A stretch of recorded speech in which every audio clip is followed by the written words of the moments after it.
Hey guys, tonight we're stepping into one of history's most misunderstood workplaces, the medieval monastery scriptorium. You've probably seen those beautiful illuminated manuscripts in museums, all gold leaf and intricate Celtic knots, and thought, wow, how peaceful that must have been to create. Well, let me stop you right there. Imagine waking up in total darkness to the clanging of a bell at 2 a.m., stumbling through stone corridors so cold you can see your breath, and reporting to a workspace where one mistake could mean you don't eat for 3 days. There's no coffee to wake you up. Coffee won't reach Europe for another few centuries. There's no heating, no ergonomic chairs, no bathroom breaks whenever you feel like it. Just you. A wooden bench that's basically a medieval torture device, and the crushing weight of producing God's word without a single error. You probably won't survive past morning prayers, honestly. So, before you get comfortable, take a moment to like the video and subscribe, but only if you genuinely enjoy what I do here. And hey, drop a comment letting me know where you're watching from and what time it is for you right now. I love seeing this community spread across time zones, all of us winding down together. Now, dim the lights, maybe turn on a fan for that soft background hum, and let's ease into tonight's journey together. The bell shatters your sleep like a hammer through ice. It's not a gentle chime, not some melodic call to morning, it's the vigil's bell. And it's loud enough to wake the dead in the monastery cemetery just beyond the cloister walls. You're disoriented, fumbling in absolute darkness because, surprise, candles are expensive and you're not important enough to waste one on just getting dressed. The stone floor beneath your straw mattress radiates cold up through the thin fabric. It's October, maybe, or February honestly. In a medieval monastery, winter lasts about 8 months. So does it really matter? You pull on your habit, which is basically a rough wool sack with sleeves. It smells like every other monk because you all wash your clothes in the same giant vat maybe once a month. And the soap situation is not great. Historians still argue whether medieval people were actually nose-blind to their own smell or if they just accepted human musk as part of God's creation. Either way, you're rank, everyone around you is rank, and there's no Old Spice coming to save you. The procession to the church is silent because of course it is. You've taken a vow of silence except during specific prayer times. You shuffle along with 30 other half-asleep monks, most of whom have been doing this for decades and can navigate the dark corridors with their eyes closed. You, however, are new, and you absolutely walk face first into a stone column. Nobody helps you. One monk might have suppressed a chuckle, but in the darkness, you can't be sure. Vigils last 2 hours. 2 hours. You're standing, then sitting, then kneeling on stone that seems specifically designed to maximize knee pain, chanting in Latin that you sort of understand but not really. Your stomach growls you haven't eaten since yesterday afternoon, and you won't eat again until after prime, the next service, which is still hours away. Around you, elderly monks sway slightly, having perfected the art of sleeping while standing up. You haven't. You sway too hard and catch yourself, heart pounding, absolutely certain you've just committed some unforgivable sin. When vigils finally ends, there's no going back to bed. Oh no, that would be sloth, one of the 7 deadly sins, and you're here to work. The other monks disperse to their various duties, some to the kitchen, some to the infirmary, some to the fields. You, lucky soul, are assigned to the scriptorium. You thought this would be the cushy job, the intellectual pursuit, the chance to engage with beautiful texts and create art. You thought wrong. Brother Adelard, the master scribe who'll be training you, is approximately 100 years old, or at least looks it. He's been copying manuscripts since before you were born, and his hands are permanently stained with ink, his fingers twisted from decades of gripping a quill. He doesn't greet you, remember. Silence but gestures for you to follow him through a narrow doorway into what will become your prison. The Scriptorium is not what you expected. You were imagining some bright, airy space filled with morning light and the gentle scratch of pens. What you get is a long, relatively dark room with small windows up high because big windows would let in drafts that could scatter loose pages. There are desks, sure, but they're basically slanted wooden boards attached to benches. No backs on those benches. No cushions. Just wood that's been polished smooth by generations of suffering backsides. But before you even get to sit at one of those torture devices, Brother Adelard hands you a knife. Not a small knife. Either a proper blade, sharp enough to shave with. You're confused until he leads you to a side room that smells absolutely horrific. Like death mixed with chemicals mixed with more death. Welcome to parchment preparation. The job that every new scribe gets stuck with until they've proven they won't ruin expensive materials with their amateur mistakes. There's a calf skin soaking in a wooden tub filled with a lime solution. The calf was slaughtered yesterday. You heard it bellowing during afternoon prayers. Actually, which was disturbing, and now its skin is soaking to loosen the hair. Your job is to scrape that hair off. All of it. With the knife. While the skin is stretched on a wooden frame. And if you nick the surface even slightly, you've just ruined what could have been 4 pages of a biblical text. And Brother Adelard will definitely make you skip meals as penance. You begin scraping. The hair comes off in clumps, along with bits of tissue that you really don't want to think about. The lime solution burns your hands where you have tiny cuts you didn't even know existed. The smell is indescribable. Imagine wet dog mixed with a tannery mixed with that time you left milk out for a week. You gag. Brother Adelard, watching from the doorway, raises one judgmental eyebrow. Monks don't gag. Monks offer their suffering to God. You're clearly not monk-ing correctly. 3 hours later, your hands are raw, your back is screaming, and you've only finished one side of one skin. Brother Adelard inspects it, running his fingers across the surface with the discrimination of a jeweler examining diamonds. He finds 3 spots where you press too hard, creating thin patches that won't hold ink properly. He doesn't say anything, still that vow of silence, but his disappointment is loud enough to hear in the next county. He gestures to another soaking skin. Again, this is when you learn the horrible truth. A single Bible requires the skins of approximately 300 sheep or calves. 300. The monastery you're in is working on a commission for a wealthy bishop, a full Bible. Illuminated, gorgeous. The kind of thing that will take 10 years to complete and cost the equivalent of a small castle. You're looking at years of scraping animal skins before you even get to touch a pen. But let's say you somehow survive the morningiav scraped until your hands bleed. You've held back vomit. You've made it through prime and terse services. And you've finally been allowed to eat a breakfast of dark bread and weak beer. Yes, beer for breakfast. The water isn't safe to drink. And weak beer has been boiled, so it's actually the healthier option. This is perhaps the only good part of monastic life.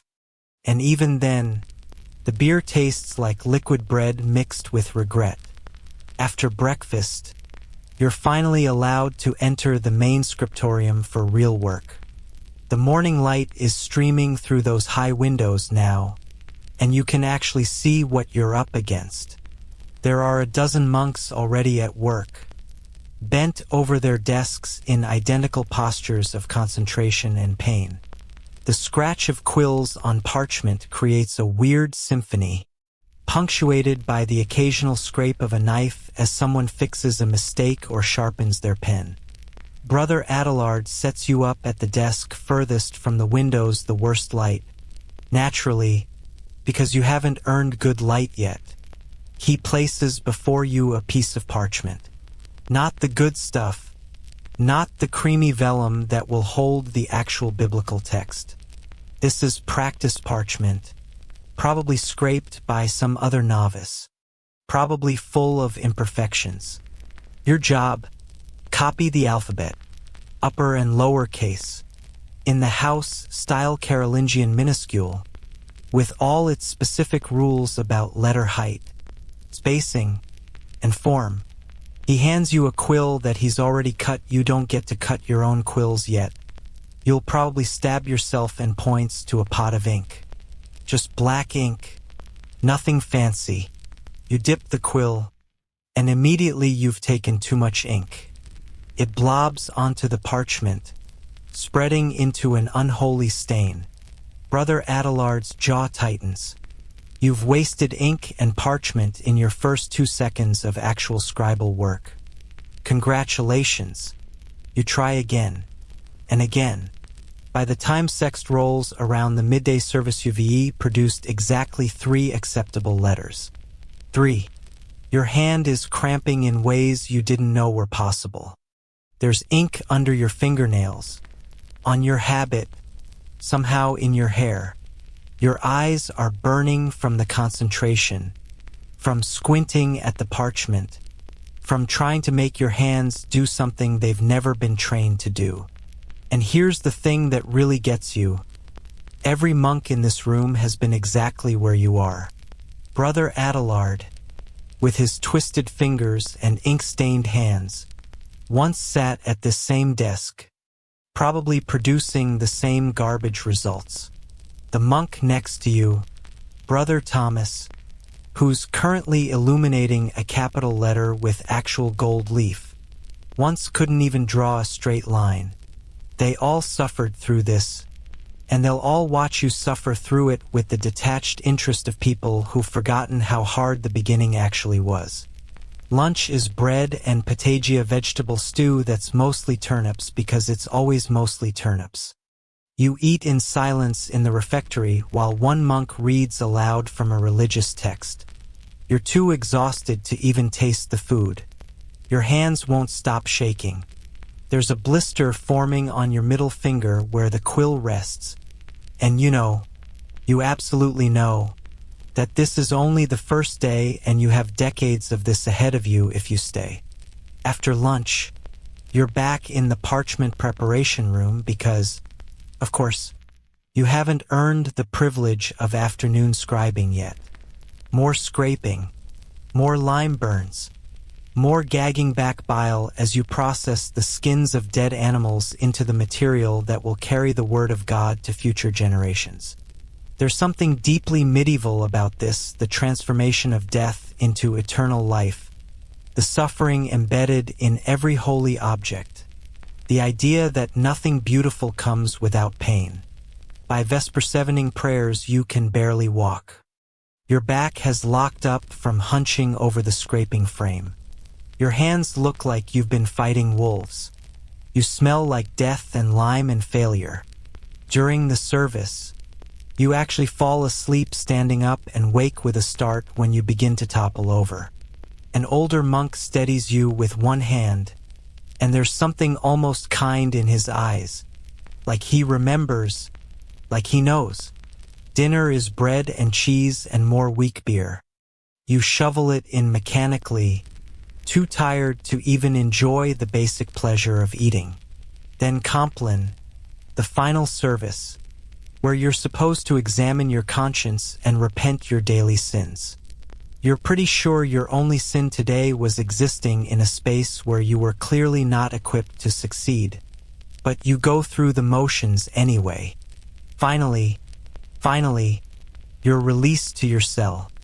This may be 8 p.m., and you've been awake since 2 a.m.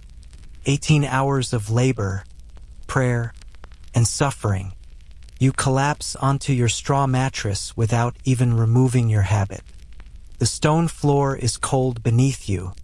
Somewhere in the distance, you can hear the wind howling around the monastery walls, and you know that winter is coming. And winter in a medieval monastery is its own special kind of hell. Your last conscious thought before sleep takes you is that tomorrow will be exactly the same. And the day after that. And the day after that. This is your life now. This is what creating beauty looks like.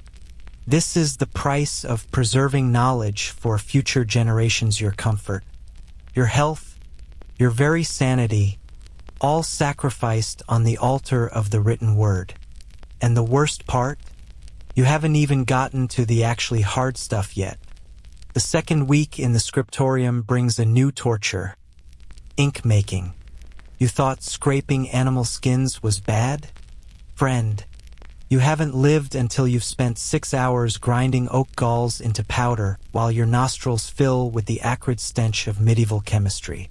Brother Adelard has apparently decided you're ready to learn the alchemical arts, which sounds way cooler than it actually is. In reality, it means you're about to become intimately familiar with tree tumors, iron corrosion, and the very real possibility of poisoning yourself in the name of black ink. Oak galls are these weird, bulbous growths that form on oak trees when wasps lay their eggs in the bark. The tree basically grows a protective shell around the invader, creating a ball of tannic acid that medieval people discovered makes excellent ink.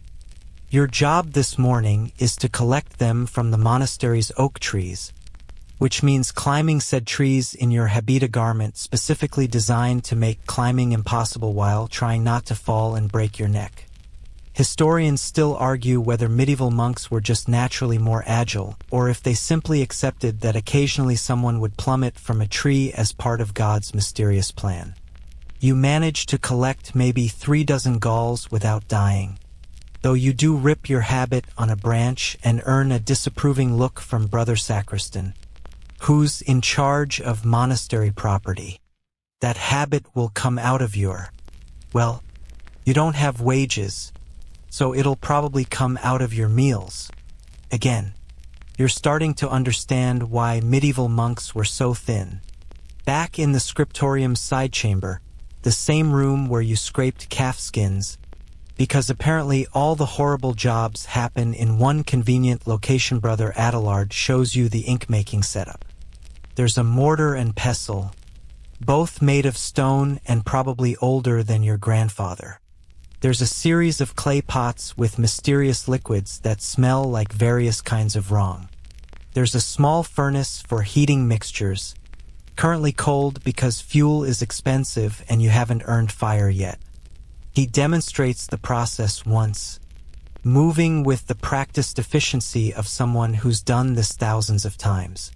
Galls go in the mortar. You crush them for hours until they're a fine powder. Then you mix the powder with water, not just any water, rainwater specifically, collected from the monastery cistern, and let it steep like the world's most disgusting tea. The mixture turns dark almost immediately, the tannic acid leaching out of the crushed galls, and you think maybe this won't be so bad. Then comes the iron. Brother Adelard produces a small jar of iron sulfate vitriol, they call it, which should give you some indication of its pleasantness. This stuff is made by leaving iron scraps in acidic water until they corrode, then collecting the resulting solution and evaporating it down to crystals. It's toxic, it's corrosive. It will absolutely burn your skin if you're careless. And you're about to mix it with your oak gall tea to create ink. The moment the vitriol hits the tannic acid solution, the mixture turns jet black. It's actually kind of magical, watching the chemical reaction happen in real time, watching something useless transform into the very substance that will carry scripture across centuries. For a moment, You almost understand why someone would choose this life. Then Brother Adelard hands you the pestle and points at another pile of oak galls, and the moment passes. Grinding oak galls is weirdly meditative at first. The rhythmic circular motion, the gradual transformation from solid to powder, the sense that you're participating in an ancient craft. This lasts approximately 10 minutes. Then your shoulder starts burning. Then your wrist starts aching. Then you realize you've been grinding for an hour and you've barely made a dent in the pile. And you have to produce enough ink to last the scriptorium for a month, because ink-making day only happens once a month, because the process is so labor-intensive that nobody wants to do it more often than absolutely necessary. 3 hours in, your arm is legitimately numb. You switch hands, but your left hand is uncoordinated and keeps slipping, sending oak gall chunks flying across the room. Brother Adelard doesn't even look up from his own works mixing a previous batch with gum arabic, a tree resin that acts as a binder and keeps the ink from separating. He just points at the scattered galls, then at the mortar. Pick them up. Keep going. This is your life now. Here's a fun fact that nobody tells you about medieval ink. It's alive. Well, not literally, but the organic materials in the oak galls, the gum arabic, even the water, if you're not careful, can harbor bacteria and mold. A batch of ink can go bad, becoming unusable sludge that smells like a swamp and ruins any parchment it touches. The monks combat this by adding wine to the mixture alcohol as a preservative. Another rare moment where medieval technology accidentally stumbles onto something that actually works. But wine is expensive, so you're adding just enough to preserve the ink without wasting the monastery's wine stores. Get the ratio wrong, and you've either wasted wine or created a batch of ink that'll be moldy by next week. Brother Adelard lets you add the wine to your first batch. Your hand shakes as you pour, not from nerves, but because your muscles are literally giving out from all the grinding. You add too much. You watch his face carefully, trying to gauge the severity of your mistake. He closes his eyes for a long moment, like he's praying for patience, then carefully pours off some of the excess mixture into a separate container. Waste not, want not. Your mistake will become practice ink for the next novice. Everything in a monastery gets used, even failures. The gum arabic mixing is its own special challenge. The resin comes in hard, amber-colored chunks that need to be dissolved in water. But it doesn't dissolve easily. You have to heat it gently, stirring constantly, keeping it at just the right temperature. Too hot, and it breaks down, becoming useless. Too cool, and it never properly dissolves. You're standing over a small brazier that Brother Adelard has grudgingly lit, stirring a pot of gum arabic solution, and it's the first time you've been warm in weeks. The heat feels so good that you almost forget you're supposed to be watching the mixture, and you nearly ruin the entire batch before Adelard's hand shoots out and pulls the pot from the heat. No words, of course, just disappointment radiating off him in waves. You're beginning to understand that silence is actually worse than being yelled at. When someone yells, at least you know exactly what you did wrong and how angry they are. Silence makes you fill in the blanks, and your imagination is always worse than reality. Once the gum arabic is dissolved, you mix it with your ink. The ratio is critical. Too much gum, and your ink will be thick and gloppy, clogging quills and creating uneven letters. Too little, and the ink will be watery and pale, soaking into the parchment and feathering out in ugly blooms. Brother Adelard watches you like a hawk as you combine the mixtures, and honestly, you're just guessing at this point. You pour what feels right, which is probably wrong, and wait for his judgment. He dips a test quill into your ink and makes a mark on a scrap of parchment. You both watch as it dries. The color is, okay, not great, not terrible. The consistency seems acceptable. It doesn't immediately soak through the parchment or sit on top like oil on water. Brother Adelard makes a non-committal gesture that you interpret as, "This won't kill anyone," but don't expect to make the good ink anytime soon.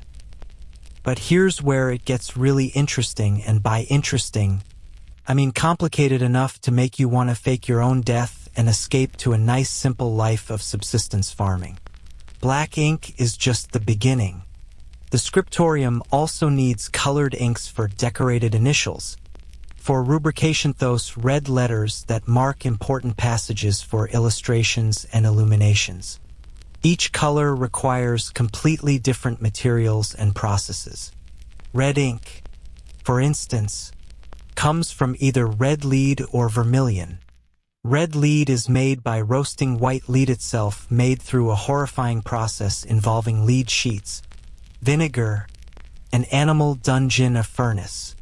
Vermilion is ground cinnabar, a mercury sulfide mineral that's absolutely gorgeous and absolutely toxic.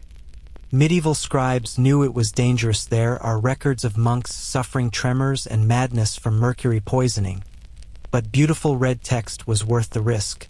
Apparently, you grind the pigments wearing a cloth over your mouth and nose, which helps approximately not at all. And try not to think about what you're breathing. Blue ink is even more precious. The cheap version uses woad or indigo, plants that produce a decent blue but tend to fade over time. The expensive version, the version reserved for the fanciest manuscripts, the ones commissioned by bishops and kings, uses ultramarine. And ultramarine comes from lapis lazuli, a semi-precious stone mined in Afghanistan and traded along the Silk Road at prices that rival gold. Literally, a pound of good lapis lazuli costs about the same as a pound of gold. The monastery where you're suffering has exactly one small container of ground lapis lazuli, kept locked in the abbot's office, brought out only for the most important illuminations. You will never touch it. You're not worthy. You'll probably never be worthy. Green is a nightmare of chemistry. The best medieval green verdigris made by suspending copper plates over vinegar and scraping off the green corrosion that forms. It's toxic. It's unstable. It reacts with other pigments, and it will literally eat through parchment if you use too much. But it's also the most vibrant green available. So monks use it anyway and just accept that manuscripts might develop holes in a few centuries. Future generations' problems, right? Yellow comes from saffron if you're wealthy, or from various plant dyes if you're not. The monastery uses a combination of weld and turmeric, which produces an okay yellow that will fade to a sad beige within 100 years. Gold, of course, is actual gold leaf hammered so thin you can see light through it, applied with egg white adhesive, burnished until it shines like the sun. You won't touch gold for years, if ever. That's master illuminator work, and you're still struggling to grind oak galls without crying. Brother Adelard sets you up with a batch of red lead to grind. It's already been roasted. That happens in a separate facility because the fumes are dangerous even by medieval standards, and you just need to grind it to a fine powder and mix it with gum arabic solution. Simple, right? Except red lead is soft and grinds quickly, which sounds great until you realize that the fine powder gets everywhere. In the air, on your hands, on your habit, probably in your lungs. You can feel it coating your throat as you work, and there's a faintly metallic taste developing in your mouth that definitely isn't good. 2 hours of grinding red lead, and you've produced enough for maybe a month of rubrication. Your hands are stained orange red. and no amount of washing will remove it completely. The color will fade over weeks, slowly, and everyone will know you're the novice who's stuck with the grunt work just by looking at your hands. It's like a badge of shame, visible proof that you haven't graduated to real scribal work yet. The mixing process for colored inks is even more finicky than black ink. Each pigment has its own personality, its own requirements. Red lead needs more gum arabic than black ink to bind properly. Vermilion needs less, or it gets gloppy. Verdigris needs to be mixed fresh regularly because it deteriorates quickly. You're trying to remember all these rules, all these ratios, while your head pounds from the fumes and your hands shake from exhaustion.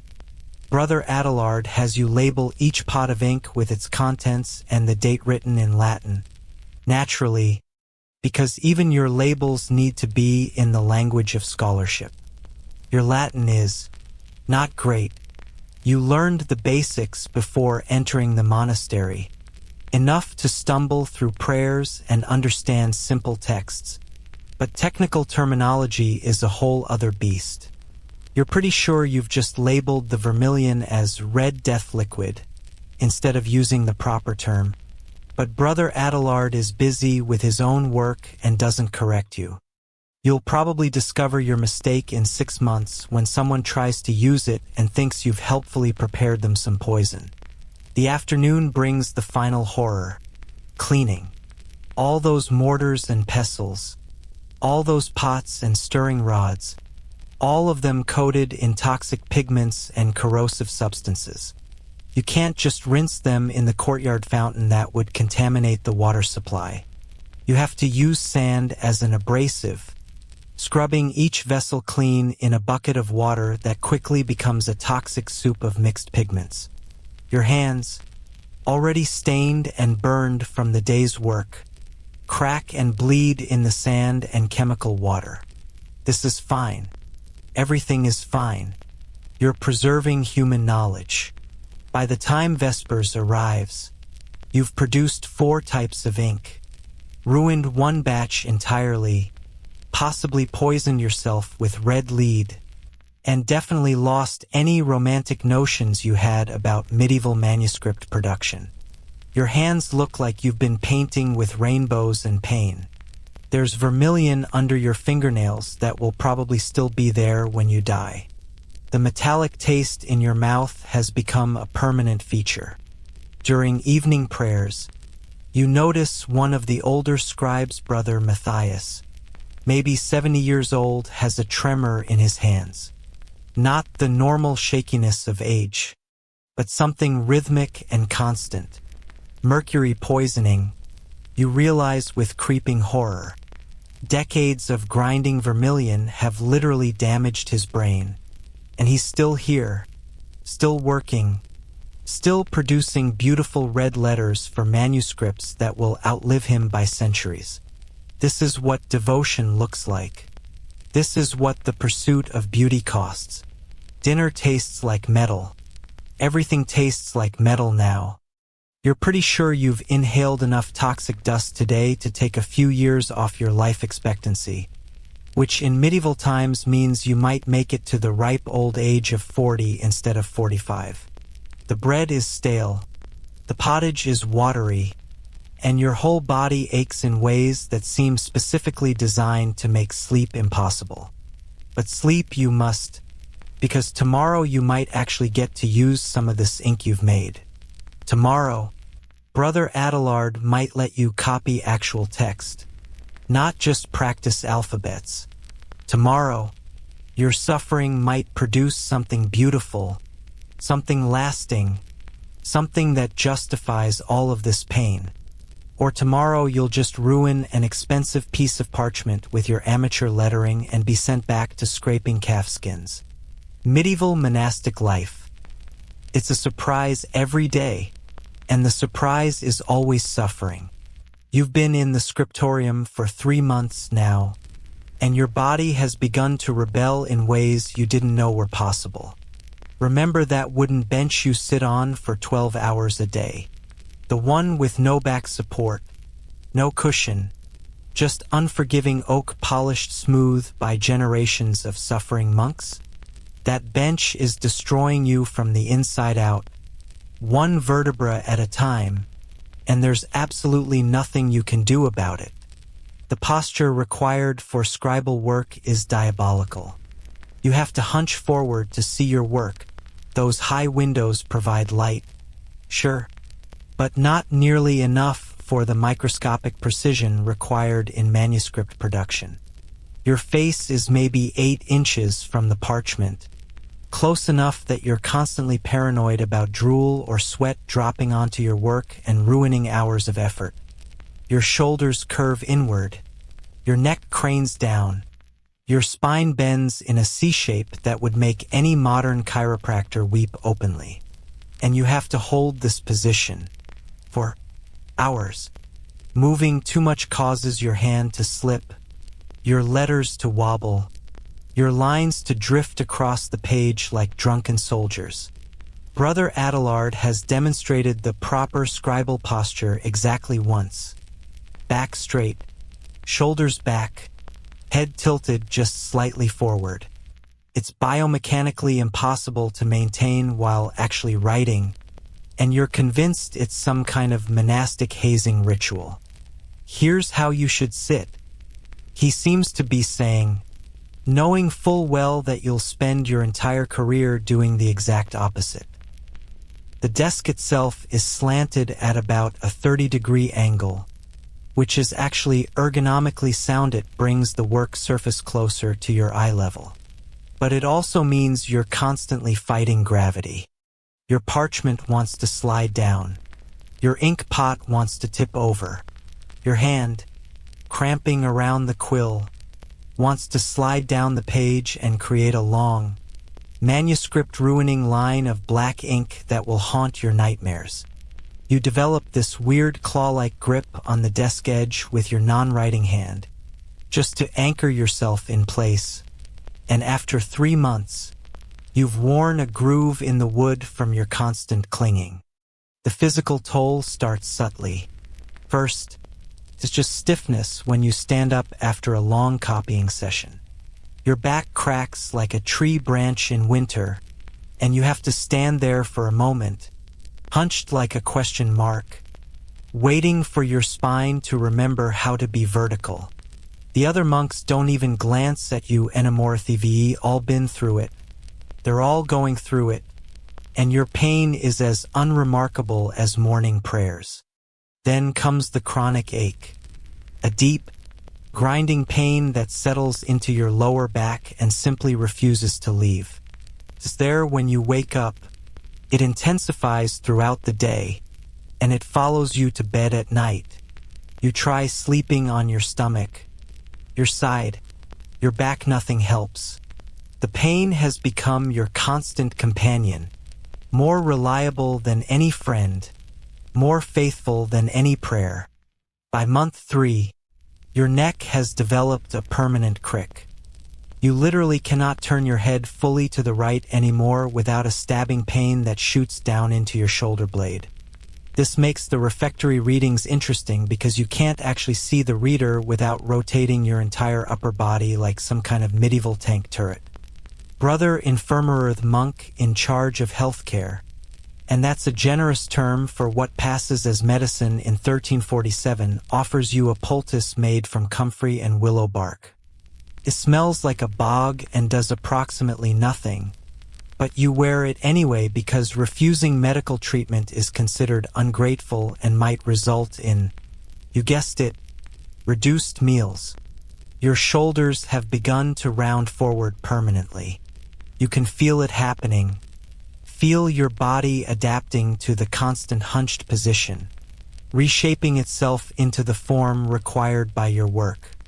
There's a famous story among the scribes, whispered during the brief moments when talking is permitted, about Brother Augustine, who worked in the Scriptorium for 40 years and eventually became so bent over that he couldn't stand upright even when he wanted to. They buried him in a specially made coffin, shaped to accommodate his curved spine. Everyone tells this story like it's a badge of honor, like physical deformity is just the price of devotion. You're starting to think they're all insane. But the hands are a special kind of torture. That blister on your middle finger from week 1, it never healed. Couldn't heal, because you irritate it fresh every single day, 12 hours a day, with the constant friction of the quill. It's become a callus now, a hard ridge of dead skin that's both numb and painful simultaneously. When you press on it, you feel nothing. When the quill rubs against it for hours, you feel everything. Your thumb and forefinger, the ones that grip the quill, have developed a permanent curve. Even when you're not writing, even when you're trying to relax your hand, your fingers maintain this claw-like shape, as if they're gripping an invisible pen. You've started eating with this claw hand, praying with this claw hand, and you're genuinely afraid that one day your hand will simply freeze in this position forever, a permanent monument to your suffering. The wrist pain is probably the worst. Modern people have carpal tunnel syndrome from Taipingyavi got medieval scribes' wrist from the repetitive motion of dipping, writing, dipping, writing, thousands of times per day. There's a burning sensation that runs from your wrist to your elbow, and sometimes your fingers go numb for no reason, causing you to drop the quill and potentially ruin your work. When this happens, you have to sit there, waiting for sensation to return, praying that Brother Adelard didn't notice, knowing that any ruined parchment comes out of the monastery's limited budget and therefore out of your already meager rations. Historians still argue whether medieval scribes had higher rates of arthritis than the general population. But spend 5 minutes in the Scriptorium and you'll have your answer. Brother Matthias, the one with the mercury tremors, also has hands so gnarled with arthritis that his fingers look like tree roots. He can barely grip the quill anymore, yet he's still here, still working, because what else would he do? Retire to a life of leisure? In a medieval monastery? The concept doesn't exist. You work until you physically can't, and then you work some more, and then you die, probably at your desk, probably mid-word. The eye strain is its own circle of hell. You're staring at tiny letters in insufficient light for 12 hours a day. Your eyes water constantly, not from emotion, just from the sheer effort of focusing on minuscule details. You develop these throbbing headaches that start behind your eyes and radiate out like cracks in glass.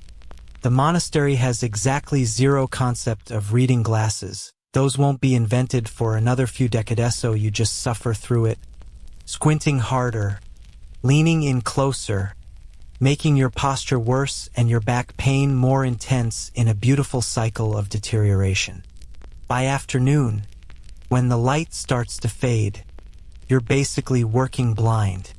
The letters blur together, the lines swim across the page, and you make mistakes. Stupid mistakes.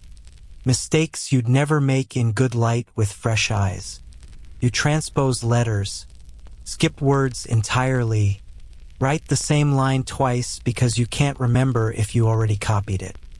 Each mistake requires correction, and correction in medieval manuscripts is an art form of its own, scraping away the error with a sharp knife, smoothing the roughened parchment, writing over it and hoping the repair is invisible. Every correction is a monument to your failure, a permanent record that you weren't good enough to get it right the first time. There's a peculiar phenomenon that happens around hour 8 of transcription. Your body starts to dissociate from the task.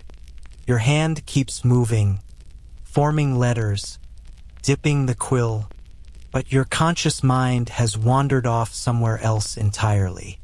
You're thinking about dinner, or the theological debate you overheard yesterday, or whether that weird lump on your neck is a normal lymph node or the beginning of the plague. Your hand is writing scripture, copying the word of God, and your brain is wondering if the turnip pottage will be slightly less watery today. This is dangerous.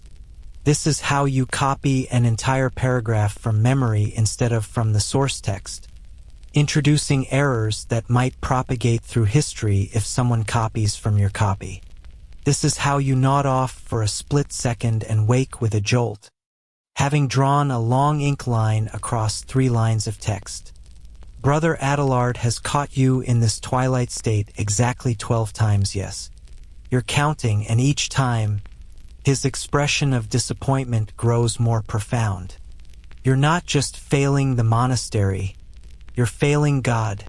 You're failing every future reader who might encounter your error-riddled work. The breathing becomes an issue around month 2. The hunched posture compresses your diaphragm, limiting your lung capacity. You find yourself taking shallow breaths, never quite getting enough air, developing this persistent feeling that you're suffocating very, very slowly. Sometimes you have to stop writing and just breathe deeply for a moment, which Brother Adelard interprets as laziness. There's no way to explain that your ribs are basically crushing your lungs. You just accept the disapproval and try to breathe shallower. Your hips, oh man, your hips. Sitting on a backless bench means all your weight is on your sit bones and tailbone. There's no shifting to distribute the pressure. Any movement affects your writing. So you just sit there, letting your body weight compress the same bones for hours on end. By month 3, you've developed bursitis in both hips. Every time you stand, it feels like someone's driving hot needles into your hip joints. Walking becomes a shuffle, a careful redistribution of weight that makes you look elderly at age 25. The other scribes have developed coping mechanisms, little rebellions against the physical tyranny of their work. Brother Thomas rocks slightly while he writes, a tiny motion that somehow helps his back. Brother Matthias wedges a rolled-up piece of cloth under one hip, evening out some invisible asymmetry. Brother William, the illuminator, has somehow acquired a small cushion, probably a flagrant violation of monastic austerity. But his work is so exquisite that the abbot turns a blind eye. You've tried copying these techniques, but nothing helps. Your body is uniquely designed to suffer in this specific position. There's a grim camaraderie in the shared physical agony. During the brief periods when talking is permitted, meals, recreation hour on Sundays, the scribes compare injuries like soldiers sharing war stories. My hand seized up completely yesterday. Couldn't write for an hour. I've got this clicking in my shoulder now. Sounds like grinding bones. Can't feel my left foot anymore. Just numbness from the hip down. And everyone nods sympathetically, because everyone understands, because this is the price they all pay. The younger monks, the ones who've been scribing for only a decade or so, still believe the damage is temporary. Once I finish this commission, I'll rest for a few weeks, let my back heal. Sweet, optimistic fools. The older monks know the truth. This damage is permanent. Your body doesn't recover from decades of this abuse. It just breaks down in increasingly creative ways until your brother Augustine, bent permanently into the shape of your labor, buried in a custom coffin. You start to notice the adaptations in the ancient scribes, the ones who've been doing this for 30, 40 years. They've developed these weird compensatory movements. Brother Anselm writes with his whole arm rigid, moving from the shoulder because his wrist doesn't work anymore. Brother Gregory has to stand while he writes, unable to sit for more than a few minutes without excruciating pain. They're like cautionary tales in human form, glimpses of your inevitable future. The posture affects everything. Your digestion is compromised because your compressed organs can't function properly. You're constantly vaguely nauseous, never quite hungry, never quite satisfied. Sleep is disrupted because you can't find a position that doesn't aggravate some injury or another. Your mood deteriorates because chronic pain is exhausting, and exhaustion makes you irritable, and irritability in a monastery where silence is mandatory just turns inward, becoming depression or self-loathing or both. There's this moment every day, usually around hour 10, when you seriously consider just stopping, just putting down the quill, standing up, and walking away. Your back is screaming, your hand is cramping, your eyes are burning, and you think, I could just leave. I could go back to my village, work in the fields, live a normal life with a normal amount of suffering. But you don't.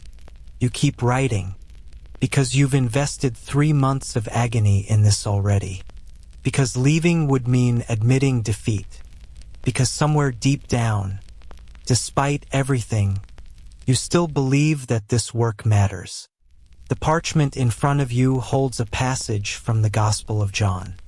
Your cramped hand has copied it in careful Carolingian minuscule, each letter formed according to centuries of tradition. The words speak of light and life and truth, eternal concepts rendered in temporary ink by your very temporary body. There's something darkly poetic about it, eternal, preserved through the suffering of the mortal. Your ruined spine is the foundation upon which knowledge is built.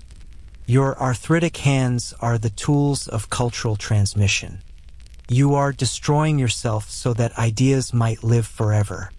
And tomorrow, you'll sit on this same bench, hunch over this same desk, ruin your body in this same way, all over again, because this is what scribes do. This is what preservation costs. This is the physical price of civilization, paid in damaged spines and crippled hands and eyes that strain toward blindness, all in service of letters on a page that most people will never read. Your back spasms as the Vespers bell rings.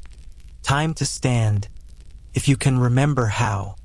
Time to shuffle to prayers, then dinner, then bed, then back to this bench. The cycle continues, the suffering compounds, and the manuscripts get made, one agonizing letter at a time. The silence is going to break you. You thought you understood what vow of silence meant when you entered the monastery. You imagined peaceful quiet, meditative calm, the serene absence of meaningless chatter. What you didn't anticipate was the crushing, suffocating, absolutely maddening reality of having thoughts trapped inside your skull with no release valve, no outlet, no way to confirm that you still exist as a communicating human being. It's been 5 months now, and you've spoken maybe 200 words total. Most of those were during confession, whispered through a screen to a priest who absolved your sins with the enthusiasm of someone reading a grocery list. The rest were brief, necessary utterances during the few hours per week when speech is technically permitted, usually practical things like pass the bread or the ink is ready. You've had 0 actual conversations, 0 moments of human connection through language. Your voice has started to sound strange in your own head, like you're forgetting what you sound like. The rule of Saint Benedict, which governs monastic life, is very clear about silence. Unnecessary speech is a sin. Idle chatter is a waste of time that could be spent in prayer or contemplation. The tongue is a dangerous weapon that can spread gossip, sow discord, and distract from the presence of God. Therefore, silence, constant, eternal, soul-crushing silence. And if you break it, if you let slip a single unauthorized word, The punishment is swift and humiliating. Bread and water for 3 days, public penance in the chapter house, and the knowing looks of every other monk who's managed to keep his mouth shut like a proper servant of God. What makes it worse is that you're surrounded by people. The Scriptorium holds 12 monks, all working within arm's reach of each other, all experiencing the same frustrations and triumphs and tedious moments, and none of you can discuss any of it. Brother Thomas just illuminated the most beautiful capital letter you've ever seen, gold leaf worked into an intricate knot pattern that seems to glow with inner light, and you can't compliment him. You can't ask how he achieved that effect. You can't share in his obvious pride. You just nod. Maybe, if he catches your eye. Maybe you smile slightly. That's it. That's the extent of your human interaction. You make a mistake, a serious one. A whole line copied incorrectly that requires scraping away and redoing, and the frustration builds inside you like steam in a sealed pot. In a normal workplace, you'd curse, maybe punch the desk, definitely complain to a coworker. Here, you sit there. You absorb the anger. You let it settle into your bones along with all the other unexpressed emotions. Brother Adelard notices your error, makes a disapproving sound, not a word, just a sound, because apparently nonverbal expressions of disappointment don't count as breaking silence, and you have to just accept it. No explanation, no defense, no, I'm tired and the light is bad and I've been sitting here for 9 hours. Just silent acceptance of your failure. The monks have developed an elaborate system of hand signals to communicate necessary information without speaking. It's like a medieval sign language passed down through generations of silent scribes. There are signs for pass the ink, need more parchment, going to prayers, stomach hurts, and about 50 other basic concepts. You're still learning them, which means half the time you're just guessing what someone's trying to tell you. Last week, Brother William made a complex series of gestures that you interpreted as, "The cat is in the garden," which made no sense contextually. You found out later he was actually saying, "The abbot is coming for an inspection," which would have been useful information before said abbot found you slouching at your desk with ink on your face. The abbot didn't say anything either, just looked at you with profound disappointment. Another nonverbal communication that this place has perfected into an art form. You're drowning in meaningful looks and significant glances, and you'd give anything for someone to just tell you what they're thinking with actual words. The worst part is that your thoughts have started to intensify to fill the silence. Without the ability to externalize your inner monologue through speech, it just keeps building, looping, spiraling inward. You think about the same things over and over because there's no one to talk them through with. That theological question that occurred to you during Matins, you've been mentally debating it for 3 days straight because you can't ask anyone else's opinion. The memory of that time you embarrassed yourself in front of the prior, your brain has replayed it 400 times, each iteration finding new dimensions of humiliation, because you can't talk about it and defuse it with humor or perspective. You're going slightly mad, is what I'm saying. And everyone around you is also going slightly mad in their own silent ways. And you're all pretending this is normal and holy and fine. Historians still argue whether the monastic vow of silence led to higher rates of mental illness or if the structured routine actually provided stability for troubled minds. Spend 5 minutes unable to express a basic human thought and you'll have your own theory. The silence isn't peaceful, it's aggressive. Presses down on you like a physical weight. You can feel it in the Scriptorium, thick as wool, suffocating any impulse toward human connection. There are moments when you forget. You'll read something interesting in the manuscript you're copying, a particularly elegant theological argument. A beautiful turn of phrase, and you'll turn to share it with the monk next to you. Your mouth will actually open. Sound will start to form. And then you'll remember, and you'll close your mouth, and the thought will die unuttered, and you'll feel a little piece of yourself die with it.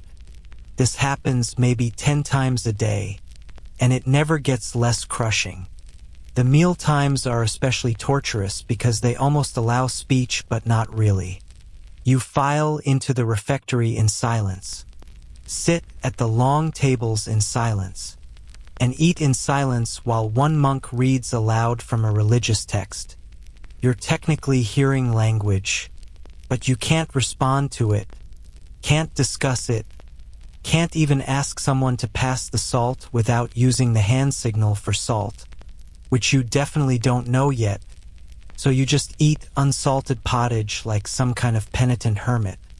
The reader drones on about the lives of saints today at St. Lawrence, who was grilled alive on a gridiron and supposedly joked about being well done on this side, and you can see the other monks having reactions. Brother Simon's eyebrow twitches at the martyr's dark humor. Brother Anselm nods approvingly at the demonstration of faith. You want desperately to discuss this, to debate whether joking during your own execution is admirable or slightly unhinged. But no, you chew your bread. You swallow your thoughts. You exist in the prison of your own head. Sometimes you break the rule. Not out loudy-y, not that far gone yet, but in your mind. You have full conversations with imaginary interlocutors, arguing points of theology or complaining about the weather or just saying anything to feel like a person who uses language. You've created an entire mental character, a kind of internal companion who responds to your thoughts with thoughts of their own. This is probably not healthy. This is probably a sign that the silence is genuinely damaging your psyche. But it's the only way to maintain the feeling of communication. Even if it's entirely fictional, the confessional becomes your only outlet for real speech, and you find yourself confessing increasingly minor sins just to have an excuse to talk. Bless me, Father, for I have sinned. I felt pride when my lettering was particularly even today. The priest on the other side of the screen sighs even in confession. You're boring and gives you a standard penance of 5 Hail Marys. You draw out the confession as long as possible, describing the sin in unnecessary detail, just to hear your own voice, just to engage in the basic human act of verbal communication. The priest eventually cuts you off, having recognized what you're doing, and you shuffle out feeling more alone than before. The dreams are when everything you can't say during the day comes flooding out. You dream of conversations, arguments, lectures, jokes your sleeping brain desperately trying to compensate for the verbal deprivation of waking life. You wake up with your jaw sore from dream talking, and for a moment, you panic that you spoke aloud, that you've broken the rule in your sleep. But the monk in the cell next to yours shows no sign of having heard anything. So apparently your unconscious mind at least has enough sense to keep your sleep-talking silent. There's a particular kind of loneliness that comes from being surrounded by people you can't talk to. It's worse than physical isolation. In some ways, a hermit in a cave knows he's alone, he can accept it, adapt to it. But you're in a community, doing communal work, living communal life, and you're still utterly isolated by the wall of silence. You can see human connection happening around you, the shared glances between old friends, the subtle communication of the hand signals, the communion that comes from decades of working side by side, but you're not part of it. You're too new, too unskilled in the nonverbal languages, too trapped in your need for actual words. The physical symptoms start around month 4. Your throat feels tight all the time, like there's a permanent lump of unsaid words lodged in it. You develop headaches from the constant mental strain of suppressing speech. Your jaw aches from clenching it shut against the impulse to talk. You're literally making yourself sick from not speaking, and there's nothing you can do about it except pray that this is somehow purifying your soul. Brother Matthias, remember him. The one with mercury tremors and arthritis has been silent for 40 years. 40 years of unexpressed thoughts, undiscussed ideas, unshared feelings. You watch him sometimes, trying to imagine what that does to a person. He seems peaceful, mostly, his face settled into lines of calm acceptance. But sometimes you catch him staring into nothing, and there's something in his eyes that looks like the loneliness of the last person on earth. You wonder what he would say if he could. You wonder if he even thinks in words anymore, or if the silence has seeped so deep that his thoughts have become something else, something beyond language. The Sunday recreation hour is technically a time when speech is permitted, but it's so structured and limited that it barely counts. You're allowed to discuss practical monastery business, ask questions about your work, seek spiritual guidance. You're not allowed to gossip, joke, complain, or engage in any of the verbal play that makes conversation actually enjoyable. It's like being given permission to eat, but only vegetables that have been boiled into flavorless mush. Technically sustaining, actually joyless. You try to make the most of it. You ask Brother Adelard about proper quill cutting techniques, stretching the question out as long as possible, adding unnecessary details, just to speak and be spoken to. He answers concisely because of course he does. He's been doing this silent thing for decades and has no patience for your desperate need to hear human voices. 5 minutes of conversation, maybe, and then back to silence. Back to the crushing, suffocating, absolutely maddening quiet. The irony isn't lost on you that you're copying books full of words, arguments, stories, all the richness of human expression while being unable to express anything yourself. You're a conduit for language, not a participant in it.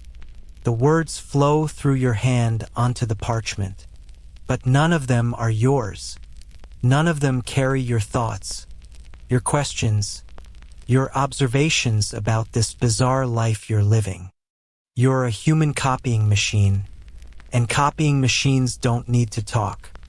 There are documented cases of monks going genuinely mute from the vow of silence, not choosing to be silent, but losing the physical ability to speak after years of disuse. The vocal cords atrophy, the neural pathways for speech production fade, and eventually, even if given permission to speak, they can't. They've been silent so long that silence is all they are. You're terrified this will happen to you, that one day you'll open your mouth and find that language has abandoned you completely, that you've become a ghost trapped in the living world. You fantasize about breaking the rules spectacularly. Just standing up in the middle of the scriptorium and shouting doesn't matter what, just sound, just proof that you still exist as a speaking being. You imagine the shock on the other monks' faces, the chaos it would cause, the punishment that would follow. In your fantasy, it's worth it. The reality, would be humiliating and accomplish nothing except earning you weeks of penance and the permanent reputation as the monk who couldn't handle silence. The tool of communication you're left with writing is ironically unavailable for personal expression. The parchment is too valuable, the ink too precious, to waste on anything that isn't official monastery business or sacred text. You can't write letters, can't keep a journal, can't even scribble notes to yourself. Every word you write belongs to someone else, some dead apostle or church father whose thoughts are infinitely more important than yours. You've started carving tiny marks on your cell wall with a nail. Not words. Exactly not risking that level of rule-breaking but tallies. Scratches. Something to prove you're here. You exist. You're living through this. It's pathetic and probably sinful, defacing monastery property to satisfy your need for self-expression. But it's all you have. 5 months, represented by groups of 5 scratches. A calendar of survival, marked in secret rebellion against the silence. The silence was supposed to bring you closer to God, to eliminate distraction and create space for divine presence. Maybe it works that way for some people. For you, it just creates space for anxiety, loneliness, and the growing suspicion that you're slowly disappearing. Without language to define yourself, without speech to confirm your existence to others, you're becoming less real. A ghost in a habit, copying words you can't speak, surrounded by people you can't talk to, slowly erasing yourself in service of eternal texts that will never know your name. And you've got decades of this ahead of you, decades of silence, broken only by the scratch of quills and the shuffle of feet and the ringing of bells that mark another day of unexpressed thoughts. The words pile up inside you, unspoken, growing heavier, and you carry them through your days like stones in your chest, wondering if this is holiness or just another way to suffer. The Compline bell rings. Time for the final prayers, the examination of conscience, the last chance to whisper your sins to God since you can't speak them to anyone else. You shuffle toward the church with the other silent monks, all of you locked in your own heads, all of you slowly going mad together, alone. Your eyes are betraying you, and there's absolutely nothing anyone can do about it. It's been 8 months in the Scriptorium, and you've noticed something terrifying. The letters are getting blurry. Not all the time, and not dramatically, but enough that you have to squint more than you did last month. Lean in closer than feels comfortable. Strain harder to distinguish between similar letters. In the modern world, this would be a routine trip to the optometrist and a pair of reading glasses. In 1347, this is the beginning of the end of your scribal career, and you're only 26 years old. The illumination work is where you really notice the problem. Brother Adelard has finally, mercifully, allowed you to begin basic decorative work, nothing fancy. Just simple vine patterns in the margins, the occasional colored initial letter. It's the most exciting thing that's happened to you since you entered this place, and your eyes are choosing this exact moment to fail you. Perfect timing. Really, God's sense of humor is apparently quite developed. You're supposed to be painting a decorated initial, I, for the beginning of a psalm. The letter itself is about 2 inches tall, which sounds manageable until you realize it needs to contain a delicate vine pattern. Tiny leaves, microscopic dots of gold, and colors that need to stay within boundaries measured in millimeters. You've mixed your pigments careful verdigris green for the vine, red lead for the letter itself, and you've been granted 3 precious flakes of gold leaf, which represents more trust than Brother Adelard has ever shown you. The first problem is simply seeing what you're doing.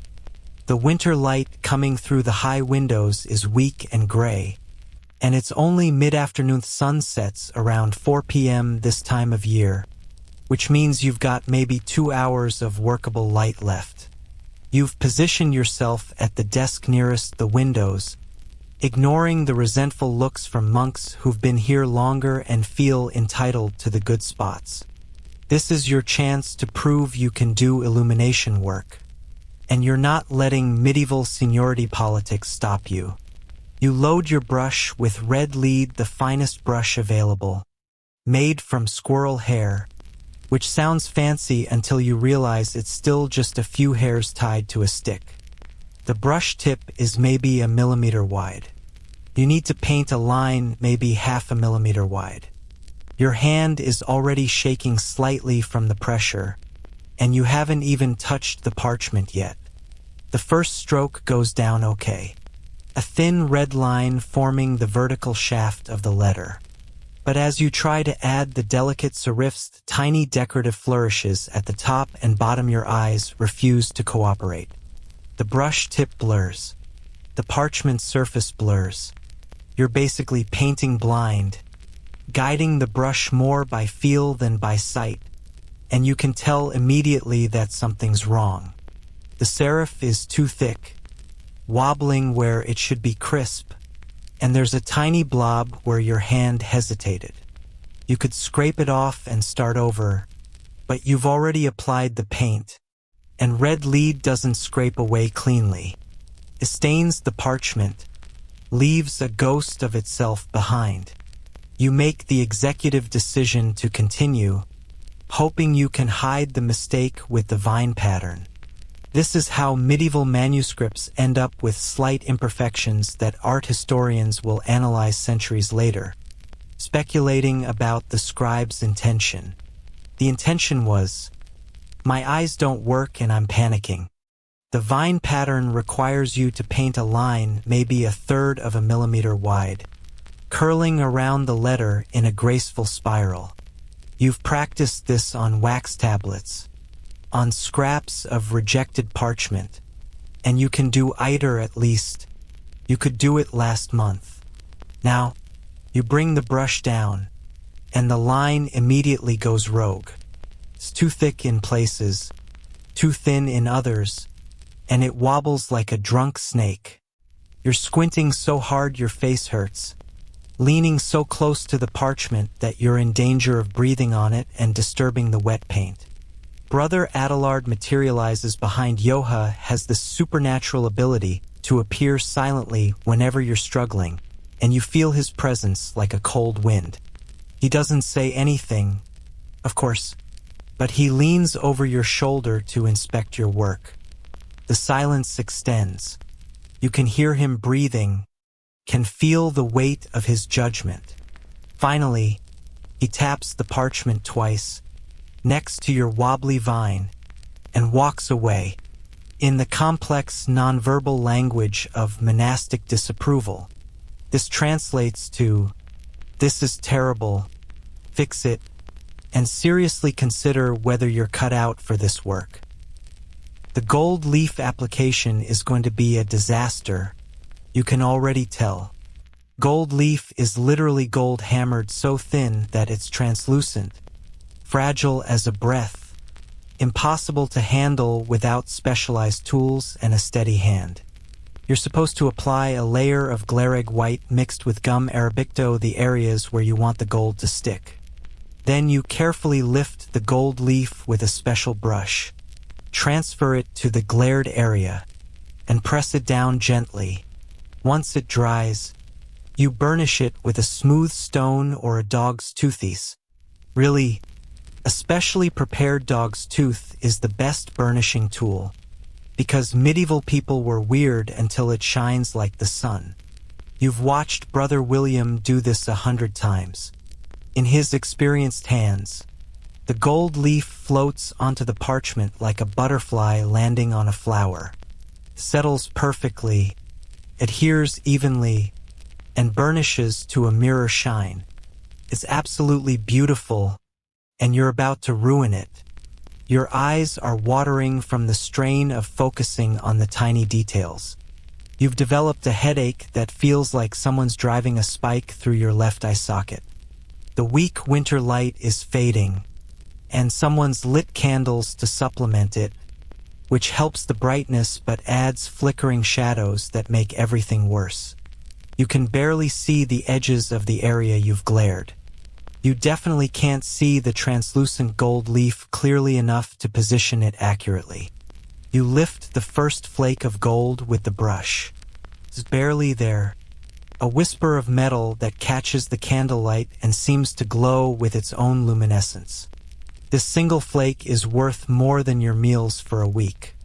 You move it toward the parchment, squinting, guessing, praying.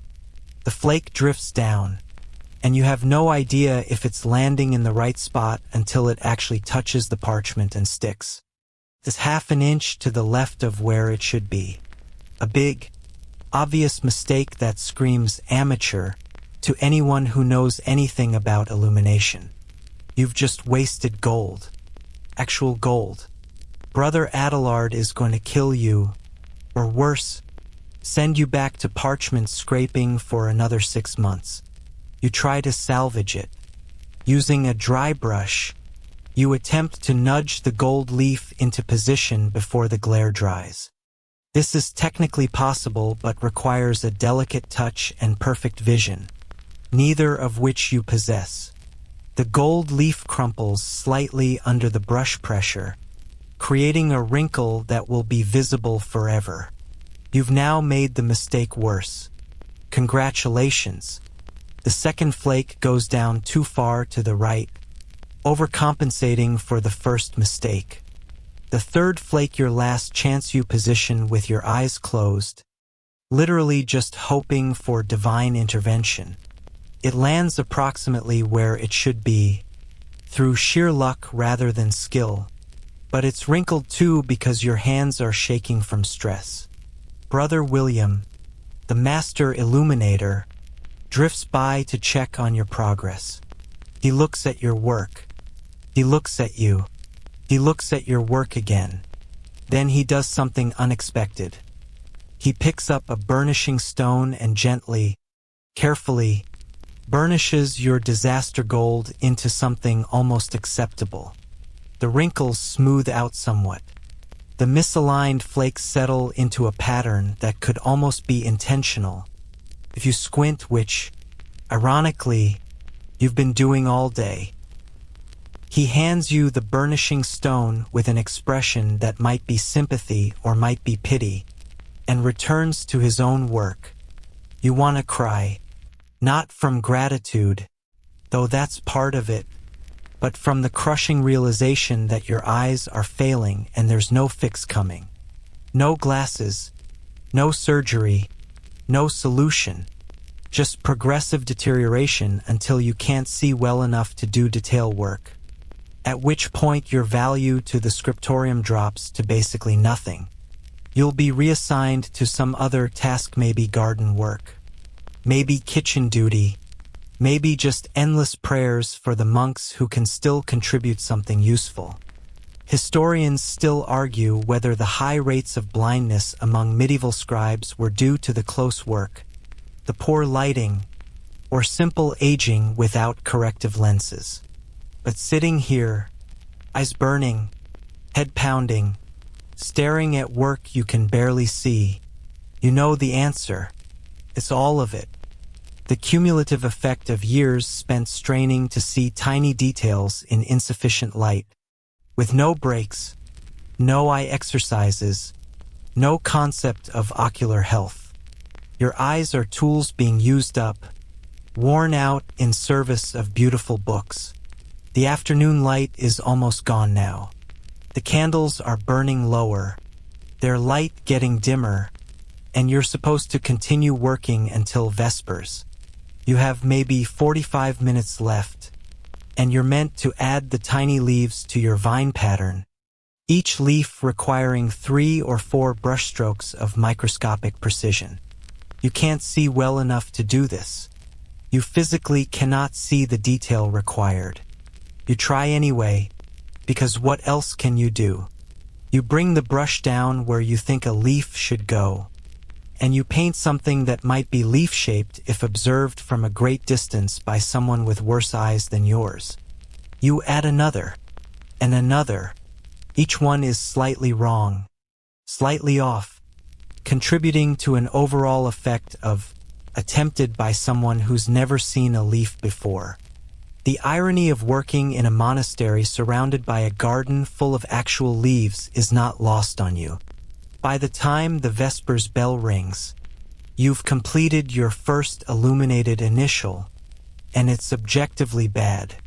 The letter itself is wobbly, the vine pattern looks diseased, the leaves appear to be melting, and the gold application is a wrinkled mess that Brother William's intervention could only partially rescue. This represents 8 hours of your most concentrated effort, and it looks like it was done by a talented child. A talented child with deteriorating vision and shaky hands, but still, Brother Adelard inspects the finished work. He's silent for a long time, longer than usual, which is saying something in a place where silence is the default. Finally, he makes a gesture that you've learned means acceptable for practice work, never to be used in an actual manuscript. He assigns you to do 10 more practice initials before he'll consider letting you work on a real commission. 10 more days of eye strain, headaches, and the growing certainty that you're not going to make it as an illuminator. The real tragedy is that you can see the beauty in your mind. You understand what the illumination should look like, the graceful curves, the delicate details, the way gold should gleam against colored pigments. Your aesthetic sense is fine. Your artistic understanding is developing. It's just the physical execution that's impossible, because your eyes won't cooperate, because medieval technology hasn't caught up to human biological needs. That night, lying in your cell, you press your palms against your closed eyelids and see bursts of color phantom images, visual noise from overworked retinas. Your eyes ache deep in the sockets, a bone-deep pain that no amount of rest seems to fix. You think about Brother Matthias, who's nearly blind now at 70, who holds manuscripts an inch from his face and still can't read them.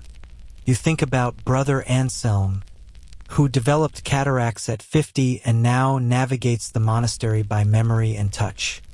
You think about your own future, and it's dark literally and figuratively. The next morning, you're back at the practice desk, starting another initial.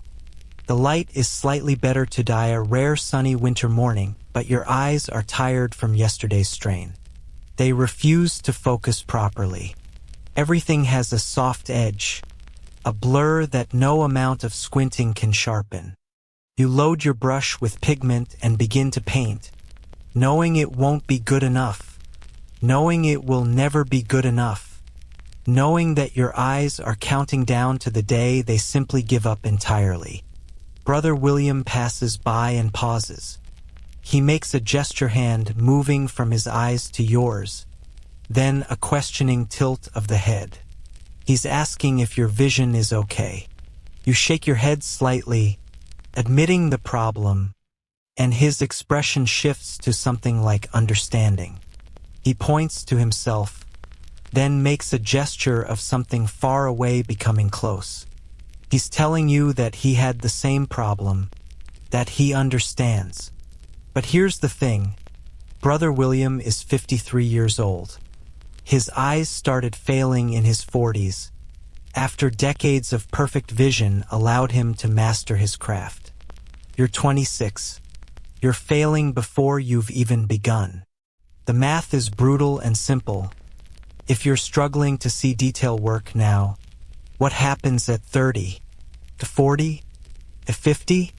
You're looking at a lifetime of progressively worsening vision, of work getting harder and harder, of eventually being useless for anything requiring sight. You paint your practice initial with blurry vision and a heavy heart. The vine wobbles. The leaves blur together. The gold leafery being allowed to practice with bronze powder today. The poor man's gold goes down in clumps and streaks. It's another failure in a long line of failures, and your eyes burn with strain and unshed tears, because crying would be self-indulgent, and self-indulgence is a sin.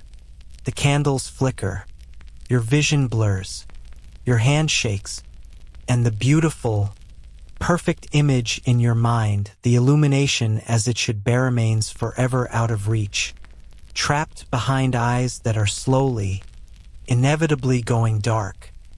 Winter in the Scriptorium is a special kind of hell that somehow makes all your previous suffering seem quaint by comparison. You thought you understood cold. You were wrong. Medieval cold is a living thing, a malicious presence that seeps into your bones and sets up permanent residence. It's January now, and the Scriptorium has transformed from a merely uncomfortable workspace into what feels like a deliberate torture chamber designed by someone who really understood suffering. There's no heating. None. The concept of warming a workspace apparently never occurred to anyone, or if it did, they dismissed it as an unacceptable luxury. Heat would dry out the parchment. You're told. Heat would affect the ink consistency. Heat would make the monks comfortable, and comfortable monks might forget that suffering is the whole point. So you sit in a stone room with those high windows that let in light but also let in cold, and you try to do delicate precision work while your fingers are literally going numb. The Scriptorium's stone walls actually radiate cold. It's not passive cold. Not just the absence of warmth, the stones seem to actively generate frigidity, pulling heat from your body and broadcasting it out into the universe. You've taken to wearing every piece of clothing you own, your regular habit, a second habit borrowed from a dead monk's belongings, a scapular, and a thick wool cloak that makes movement difficult but provides maybe 3 degrees of additional warmth. You look like a textile monster, and you're still freezing. Your hands are the real problem. Delicate illumination work requires finger dexterity, tactile sensitivity, the ability to feel exactly how much pressure you're applying to the brush or quill. But cold hands are essentially useless hands. Your fingers stiffen, the joints lock up, and the fine motor control required for medieval manuscript work becomes physically impossible. You've tried everything. Tucking your hands into your armpits between writing sessions, breathing on them to provide momentary warmth, even sitting on them, which works until you need to actually use them. The ink freezes. This is a problem you never anticipated. But of course it happens. The ink pots are just sitting there on the desks, full of water-based liquid, and when the temperature drops below freezing, which it does most mornings, the ink solidifies, not completely, not all the way through, but enough to form a skin of ice on top that you have to break through. And you can't just smash it, you have to carefully, gently crack the ice and remove the fragments without contaminating the ink below. Fragments of ice in your ink will create spots of dilution on the parchment, ruining the even color you've worked so hard to achieve. Brother Adelard has shown you the technique. Use your quill knife to gently score the ice surface, then lift out the pieces. But your hands are so cold that you can barely grip the knife, and gently becomes nearly impossible when your fingers feel like frozen sausages. You've already dropped the knife twice this morning, and the second time it clattered on the stone floor so loudly that every monk in the Scriptorium turned to glare at you. Noise is almost as bad as speech in the hierarchy of monastic sins.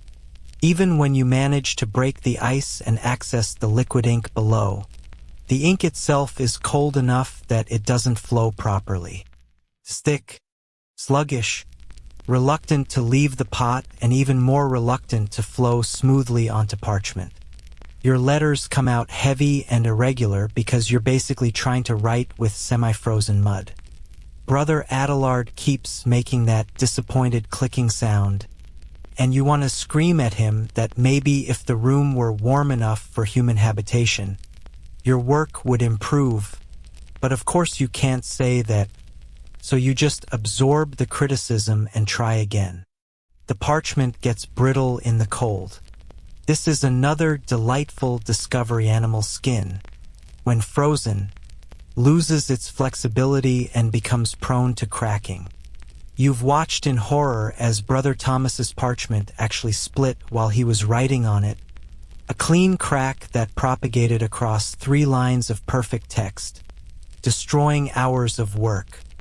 The sound at Medea sharp snap, like breaking bone, haunts you. Now you approach each piece of parchment with dread, wondering if this will be the one that betrays you. You've developed chilblain, swollen, itchy inflammations on your fingers and toes caused by exposure to cold and dampness. They appeared about 2 weeks ago, starting as red patches that you ignored, then progressing to painful swelling that you can't ignore. Every time you grip the quill, the chilblains on your writing fingers crack and bleed. The blood occasionally drips onto your work, adding insult to injury, and you have to scrape it away before it stains, all while trying to maintain the illusion that this is fine. Everything's fine. This is just normal medieval manuscript production. The monks have strategies for dealing with the cold, accumulated over centuries of winter suffering. Brother William keeps a smooth stone in his paquets, been warming it against his body all morning, and periodically he wraps his hands around it to thaw his fingers. Brother Matthias wears fingerless gloves made from rabbit fur, which provide some warmth while still allowing him to grip the quill. You haven't earned these accommodations yet. You're still new enough that suffering without mitigation is considered character building. Historians still argue whether medieval scribes worked through the winter or took a seasonal break. But the evidence from monastic records suggests they absolutely worked through it, because religious devotion doesn't pause for weather. The Word of God must be copied regardless of temperature, regardless of frozen ink, regardless of fingers that have lost all feeling and might be developing frostbite. You're living proof of this dedication.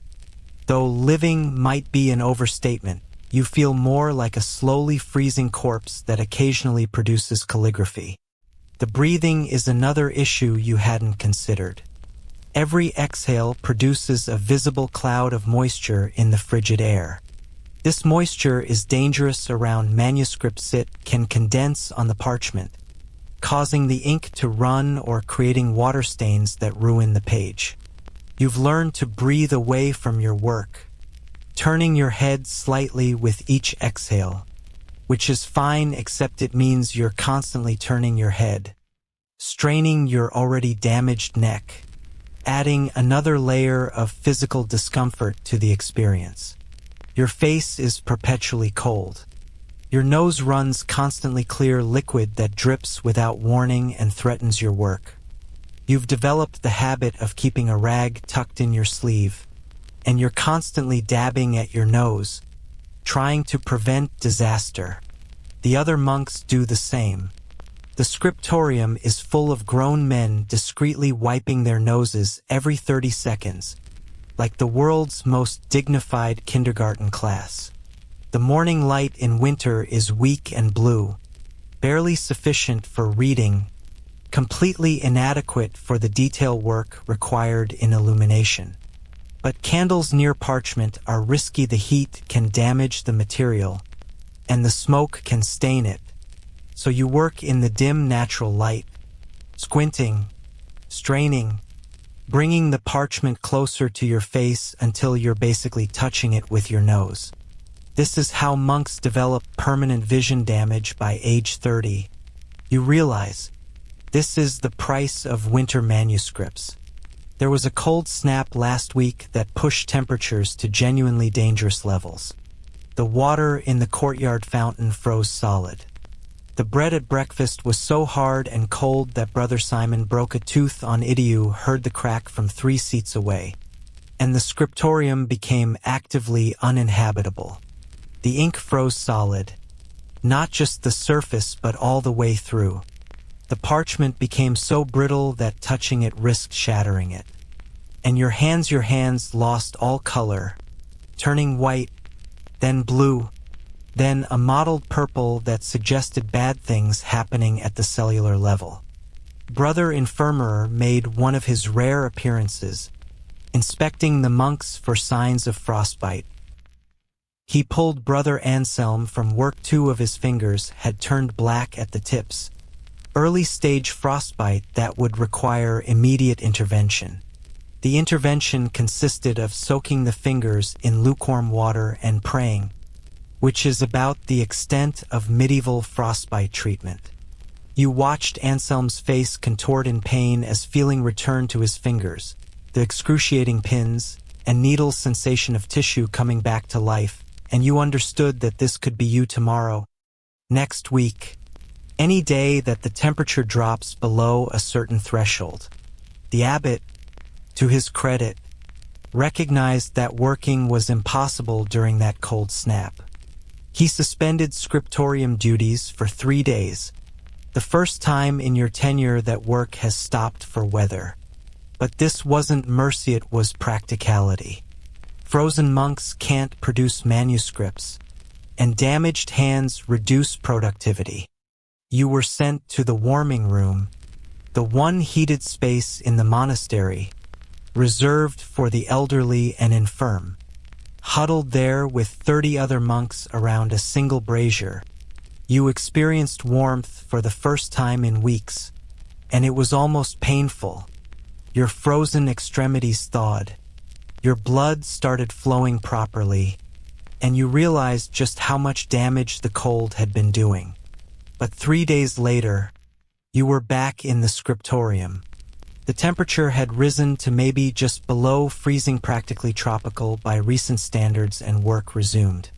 Your hands, barely recovered from the cold snap, immediately began the process of freezing again. The chilblains that had started to heal cracked open. The frostbitten tips of your fingers, still tender and sensitive, screamed in protest at being gripped around a quill. You're painting an initial today punishment and privilege combined. As always, the colors are all wrong because cold pigments don't mix properly. The verdigris green has separated, the gum Arabic binder refusing to combine with the pigment at this temperature. You have to warm the mixture in your hands, using your own body heat to make the paint workable, which means your fingers get even colder even faster. It's a brutal cycle. Warm the paint, paint with freezing hands. Warm the paint again. Repeat until vespers. The gold work in winter is nearly impossible. Remember that delicate gold leaf, thin as breath, fragile as gossip. In cold air, it becomes even more brittle. Static electricity, generated by your wool clothing in the dry winter air, makes the gold leaf jump and stick to everything except where you want it. You've watched Brother William literally chase a piece of gold leaf around his desk as static caused it to leap away from his brush. It would be funny if it weren't so expensive and frustrating. Your glared egg white adhesive for the gold thickens in the cold, becoming gloppy and unworkable. You try to thin it with a drop of water, but the water is so cold that it just makes things worse. You end up with a chunky, inconsistent adhesive that applies unevenly and holds the gold leaf in random, unpredictable ways. Your illumination looks like it was done during an earthquake, which isn't far from the truth. Your shivering hands provide plenty of unwanted movement. The feet are another source of constant misery. The stone floor radiates cold upward, and your thin leather shoes provide essentially no insulation. Your toes have been numb since November. You've tried stuffing your shoes with straw for insulation, which helps marginally but also makes walking awkward. Brother Thomas wraps his feet in cloth before putting on his shoes, creating primitive socks that provide some protection. You've adopted this technique, But the cloth gets damp from sweat and condensation, and damp cloth in freezing temperatures might actually be worse than nothing. There's a phenomenon that happens around hour 5 of winter scribing. Your body starts to shut down non-essential functions to preserve core temperature. Your fingers, already cold, get colder as blood flow is redirected to vital organs. Your thinking becomes sluggish, not enough to stop working, but enough to make mistakes. You transpose letters, skip words, write the same line twice because your brain is devoting energy to keeping you alive rather than to accurate copying. You've made 3 significant errors today, all attributable to cold-induced cognitive impairment. Brother Adelard has caught 2 of them. The third you spotted yourself and corrected before he noticed. A small victory in a day of defeats. Each error requires scraping, rewriting, and the crushing knowledge that if you were just warm, just had functioning fingers and a clear mind, you could do this work properly. The worst part is knowing that this is only January. You have February ahead of you, historically the coldest month. You have March, when winter occasionally pretends to leave but then comes roaring back with late-season cold snaps. You have weeks, possibly months, of this suffering before spring arrives and the Scriptorium becomes merely uncomfortable rather than actively hostile to human life. Brother Matthias, who's endured 40 winters in this place, sometimes looks at the younger monks with something like sympathy. His hands are permanently damaged, the joints swollen and twisted from decades of cold weather work, several fingers missing their tips to frostbite. He's a living preview of your future, a testament to what this work costs over a lifetime. And yet he's here, still working, still producing shaky but serviceable letters, still serving God through suffering. The Vespers bell rings, and you literally cannot let go of your quill. Your fingers have frozen around it, locked in a death grip that requires active effort to release. You have to pry your own fingers open with your other hand, which is also frozen and barely functional. The quill drops to the desk, and you stare at your claw-like hands, wondering if they'll ever straighten properly again. That night, in your freezing cell, you huddle under your thin blanket and try to sleep. Your body is a map of cold-induced pain. Frozen fingers, aching joints, chilblains that itch and burn simultaneously, toes that might or might not still be attached, you can't feel them well enough to tell. And tomorrow, you'll wake to the same cold, the same suffering, the same choice between producing manuscripts and preserving your physical well-being. You choose the manuscripts. You always choose the manuscripts, because that's what scribes do. Even when their hands are freezing, even when their fingers are falling off, even when every cell in their body is screaming for warmth, the work continues. The Word of God gets copied, and winter claims another piece of you, adding to the collection it's been building since November. You're staring at the most expensive piece of parchment you've ever touched, and your hands are sweating despite the cold. This is your first real commission work. After 10 months of practice, errors, and endless corrections, Brother Adelard has deemed you competent enough to work on an actual manuscript that will actually leave the monastery and actually be read by actual important people. No pressure, just the weight of the entire monastery's reputation, the patron's enormous financial investment, and your own desperate need to prove you belong here. The parchment in front of you is perfect, creamy white, smooth as silk, without a single blemish or thin spot. You know exactly how much this cost because you've been scraping and preparing parchment for months. This single sheet represents about 3 days of labor and the skin of a calf that was probably raised specifically for this purpose. If you ruin it, There's no replacement readily available. The monastery has exactly 12 more sheets of this quality, reserved for the most important sections of the manuscript. 12 sheets to complete a project that requires at least 50. The math is brutal. Your task is to copy a portion of the Gospel of Luke. Just text. No illumination yet, you haven't earned that trust. But the text needs to be perfect. Every letter must match the established style guide. Every line must be perfectly straight. Every word must be spelled correctly in Latin. And the whole thing must be aesthetically pleasing enough to satisfy a bishop who's paying the equivalent of a small farm for this manuscript. The exemplar the text you're copying from sits on a raised desk to your left. It's an older manuscript, already showing signs of age, and you have to be careful not to damage it while referencing it. You've been instructed to copy it exactly, including the punctuation marks and the specific abbreviations used by the original scribe.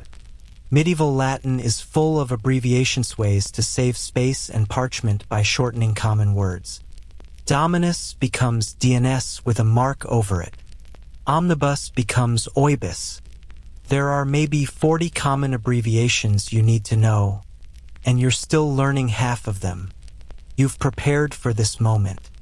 You've sharpened 3 quills to identical specifications, tested the ink consistency on scrap parchment, ruled your lines with a lead point so faint they'll barely be visible, and prayed for steady hands. You've even visited the latrine twice this morning to ensure you won't need a break during the crucial first page. Brother Adelard is watching from his desk, pretending to work on his own manuscript but clearly monitoring you with peripheral vision and that supernatural awareness that master scribes develop. The first letter goes down, a capital I to begin the passage, not decorated, just a slightly larger version of the regular letter. But it needs to be perfect. Your hand shakes slightly. The ink flows from the quill, and you watch with held breath as the letter forms. Acceptable.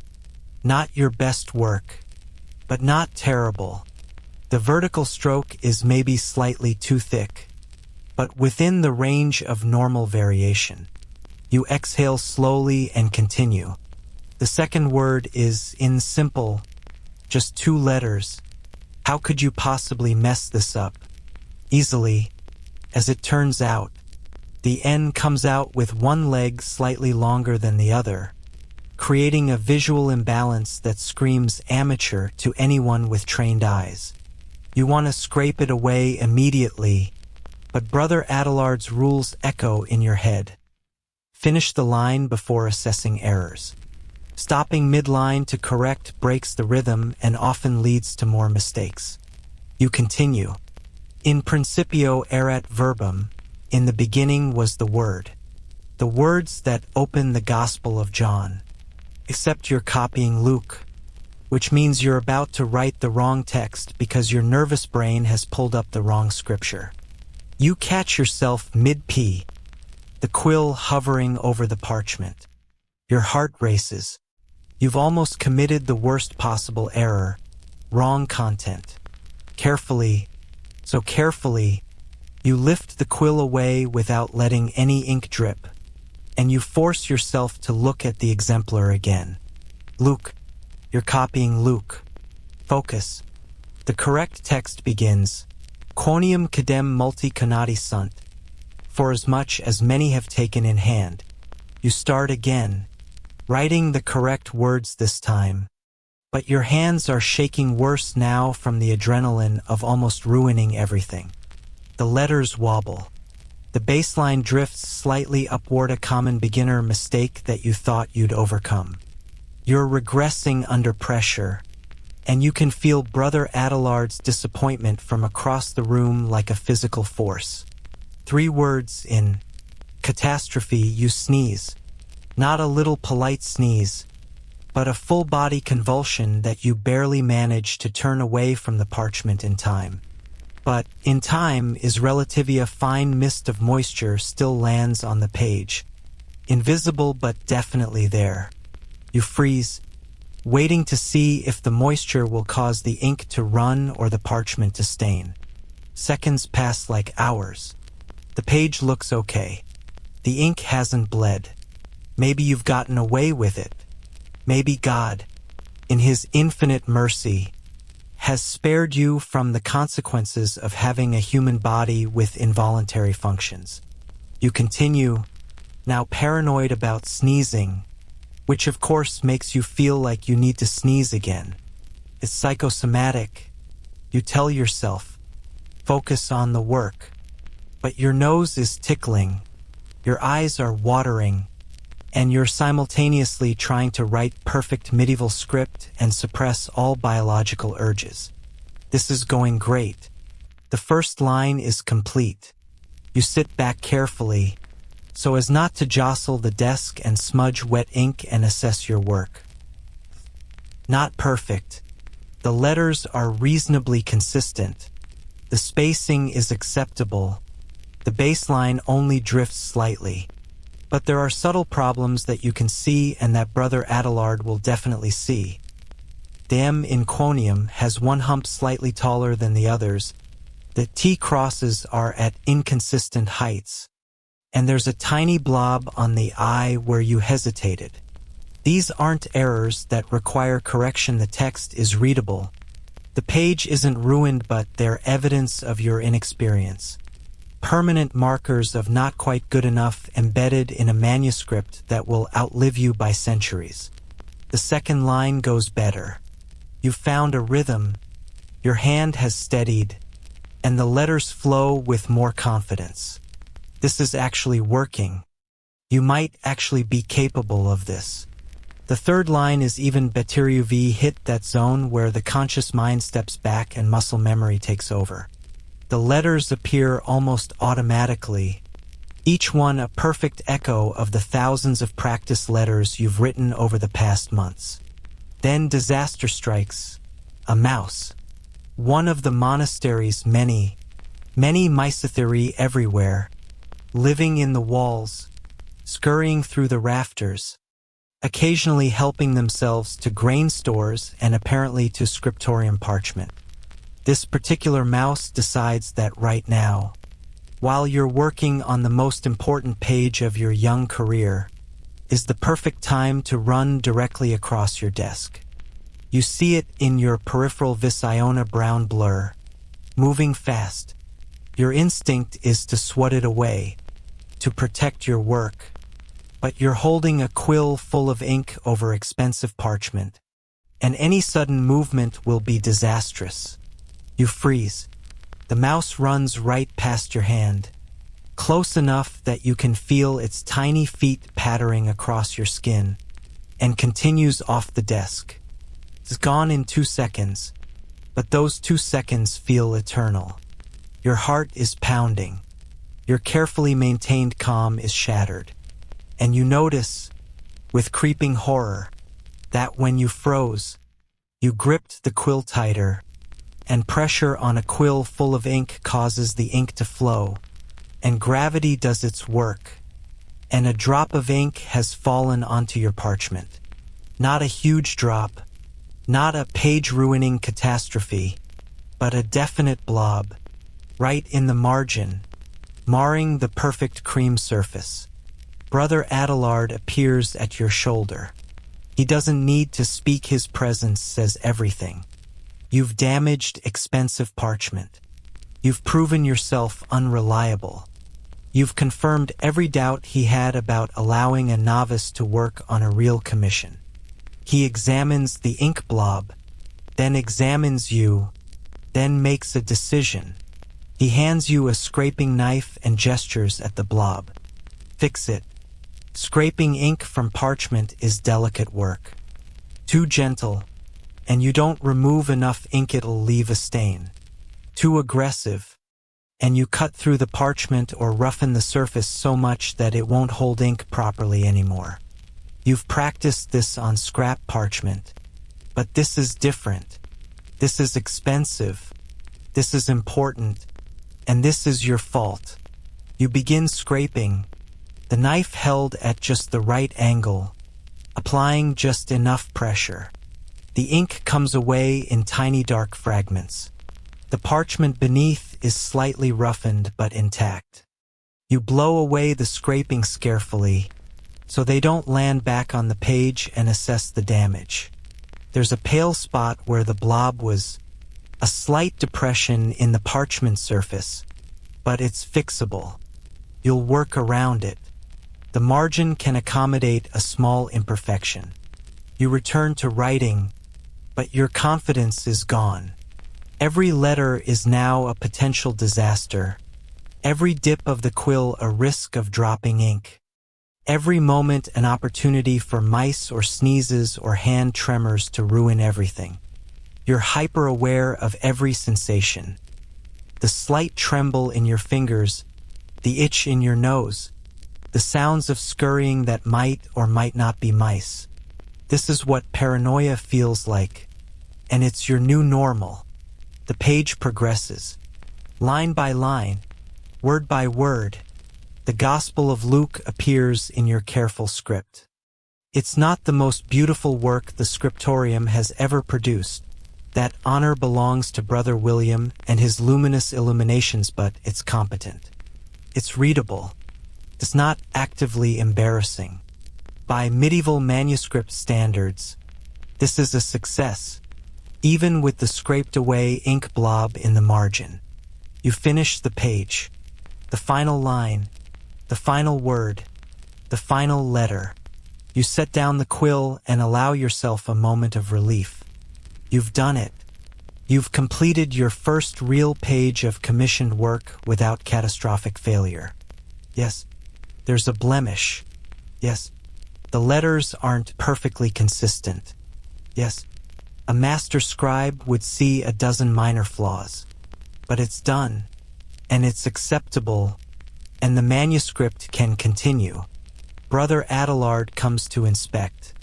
He examines the page from every angle, holding it up to the light to check the parchment integrity, scrutinizing each letter for flaws. The silence extends so long that you start to panic. Has he found some error you missed? Is the whole page unusable? Finally, he nods. Once, a single nod, which in the complex language of monastic approval translates roughly to "this will do," barely. He places the page in the drying area and hands you another sheet of perfect parchment. You stare at the new sheet with fresh dread. You have to do this again, and again. This manuscript requires 50 pages of text, and you've just completed one. 49 more opportunities for mice, sneezes, ink drops, and mistakes. 49 more chances to fail, to waste expensive materials, to prove yourself unworthy of the trust that's been reluctantly placed in you. But you pick up your quill. You dip it in ink. You begin the next page because that's what scribes do. They continue despite the fear, despite the mice, despite the knowledge that any moment could bring disaster. The work must go on. The manuscript must be completed. And you, with your shaking hands and mouse-induced trauma and margin-marring ink blobs, are part of that continuation. The Gospel of Luke flows from your quill, one imperfect letter at a time, and you try not to think about the fact that somewhere, decades or centuries from now, someone will read this text and see your errors, your corrections, your moments of weakness preserved forever in ink and parchment. You are not just copying scripture, you are creating a permanent record of your inadequacy. And somehow, that has to be enough. The abbot's inspection is today, and the Scriptorium is thick with the kind of tension that makes you want to fake your own death and flee to a neighboring country. You've been preparing for this for weeks. Brother Adelard has been more critical than usual, which you didn't think was possible, scrutinizing every letter, every brushstroke, every margin with the intensity of someone preparing for divine judgment. Which, in a way, you are. The abbot isn't God, but in the monastery hierarchy, he's close enough that the difference hardly matters. Abbot Gregory is a legend 60 years old, educated in Paris, fluent in Latin, Greek, and Hebrew, with eyes that can allegedly spot an incorrectly formed letter from across a room. He's been running this monastery for 20 years, and his standards for the Scriptorium are infamous. There are stories, whispered during the brief moments when talking is permitted, of scribes who were demoted to kitchen duty after particularly bad inspections. One scribe, Brother Felix, allegedly produced a page with such poor letter spacing that the abbot reassigned him to the pigsty. The pigsty, for letter spacing. You've spent the last 3 days reviewing every page you've completed. The Gospel of Luke section you've been working on 7 pages now, each one a minor miracle that you completed without total disaster. You've examined them with the harshest possible eye, finding flaws you hadn't noticed before. A slightly uneven baseline on page 3, a G with an irregular descender on page 5, that scraped margin blob on page 1 that you'd hoped would be less visible but absolutely isn't. Brother Adelard has arranged the completed pages on a long table for inspection. Not just your work, but all the current projects. Brother William's illuminations glowing with gold and lapis lazuli. Brother Thomas's perfect Carolingian minuscule that makes your own letters look drunk by comparison. Brother Matthias's shaky but serviceable text that earns respect because he's 70 and half blind and still producing readable work. Your 7 pages sit among theirs, and the contrast is humbling. You're the weak link, the amateur, the one most likely to embarrass the Scriptorium. The bell rings not a regular office bell, but the special tone that announces the abbot's presence.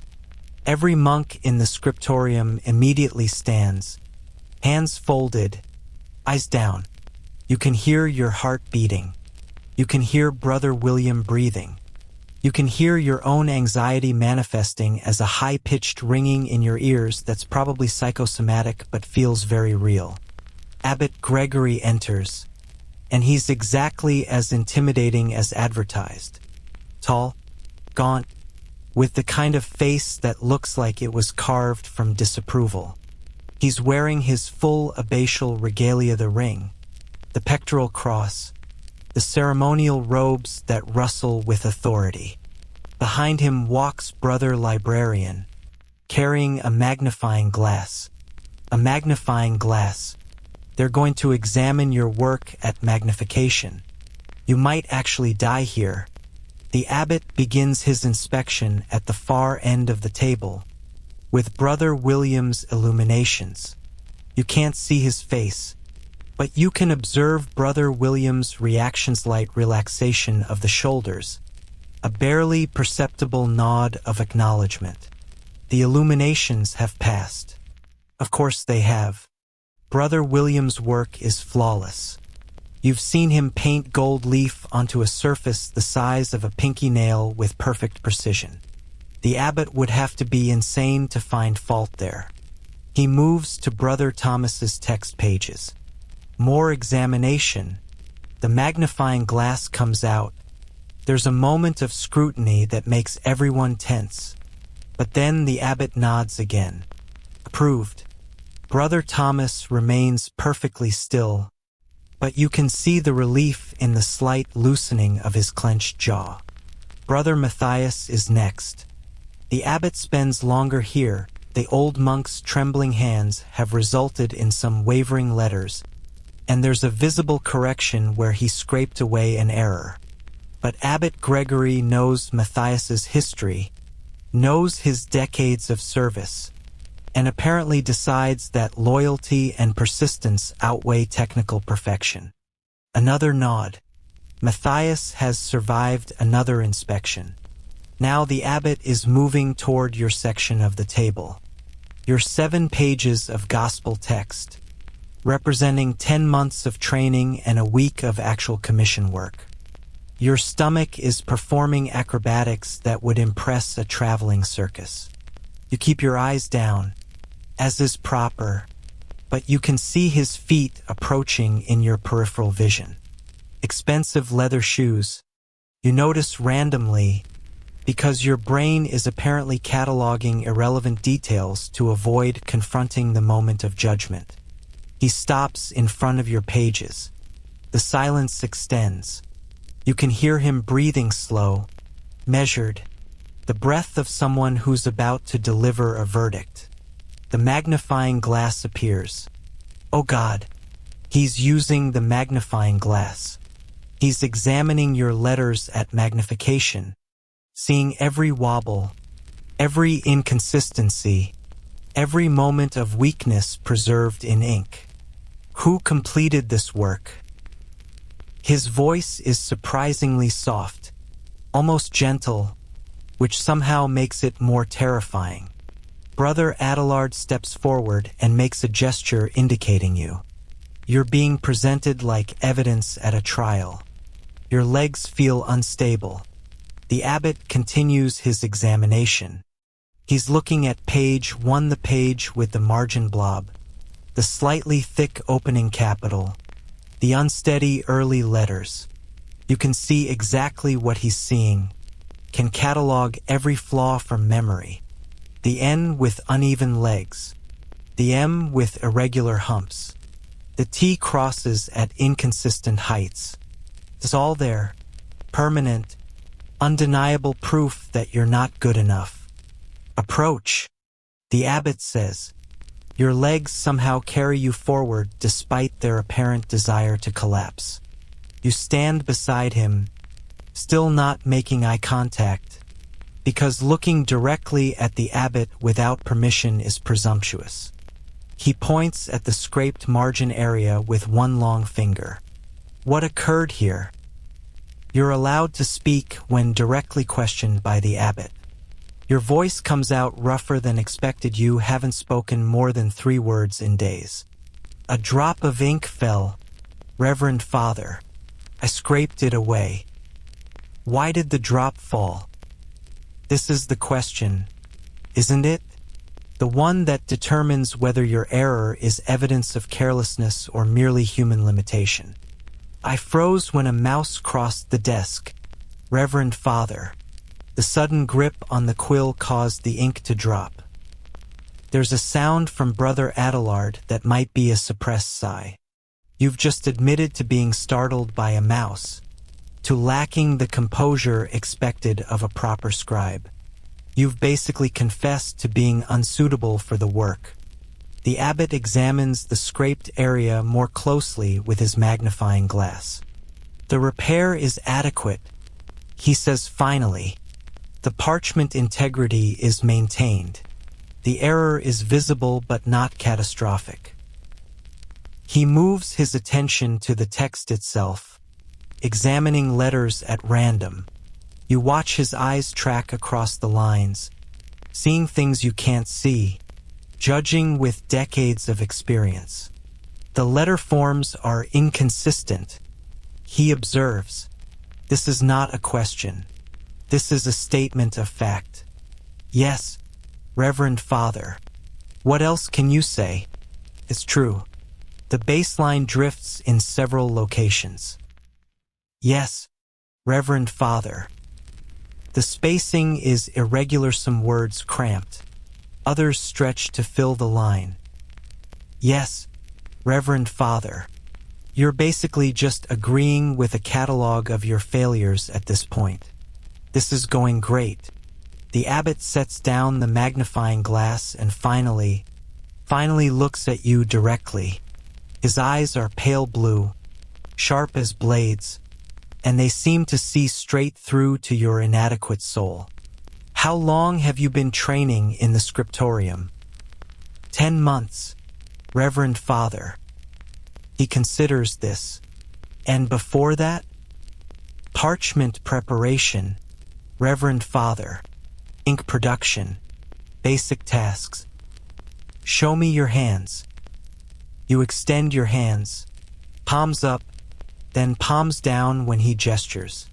He examines them like a physician looking for symptoms of disease.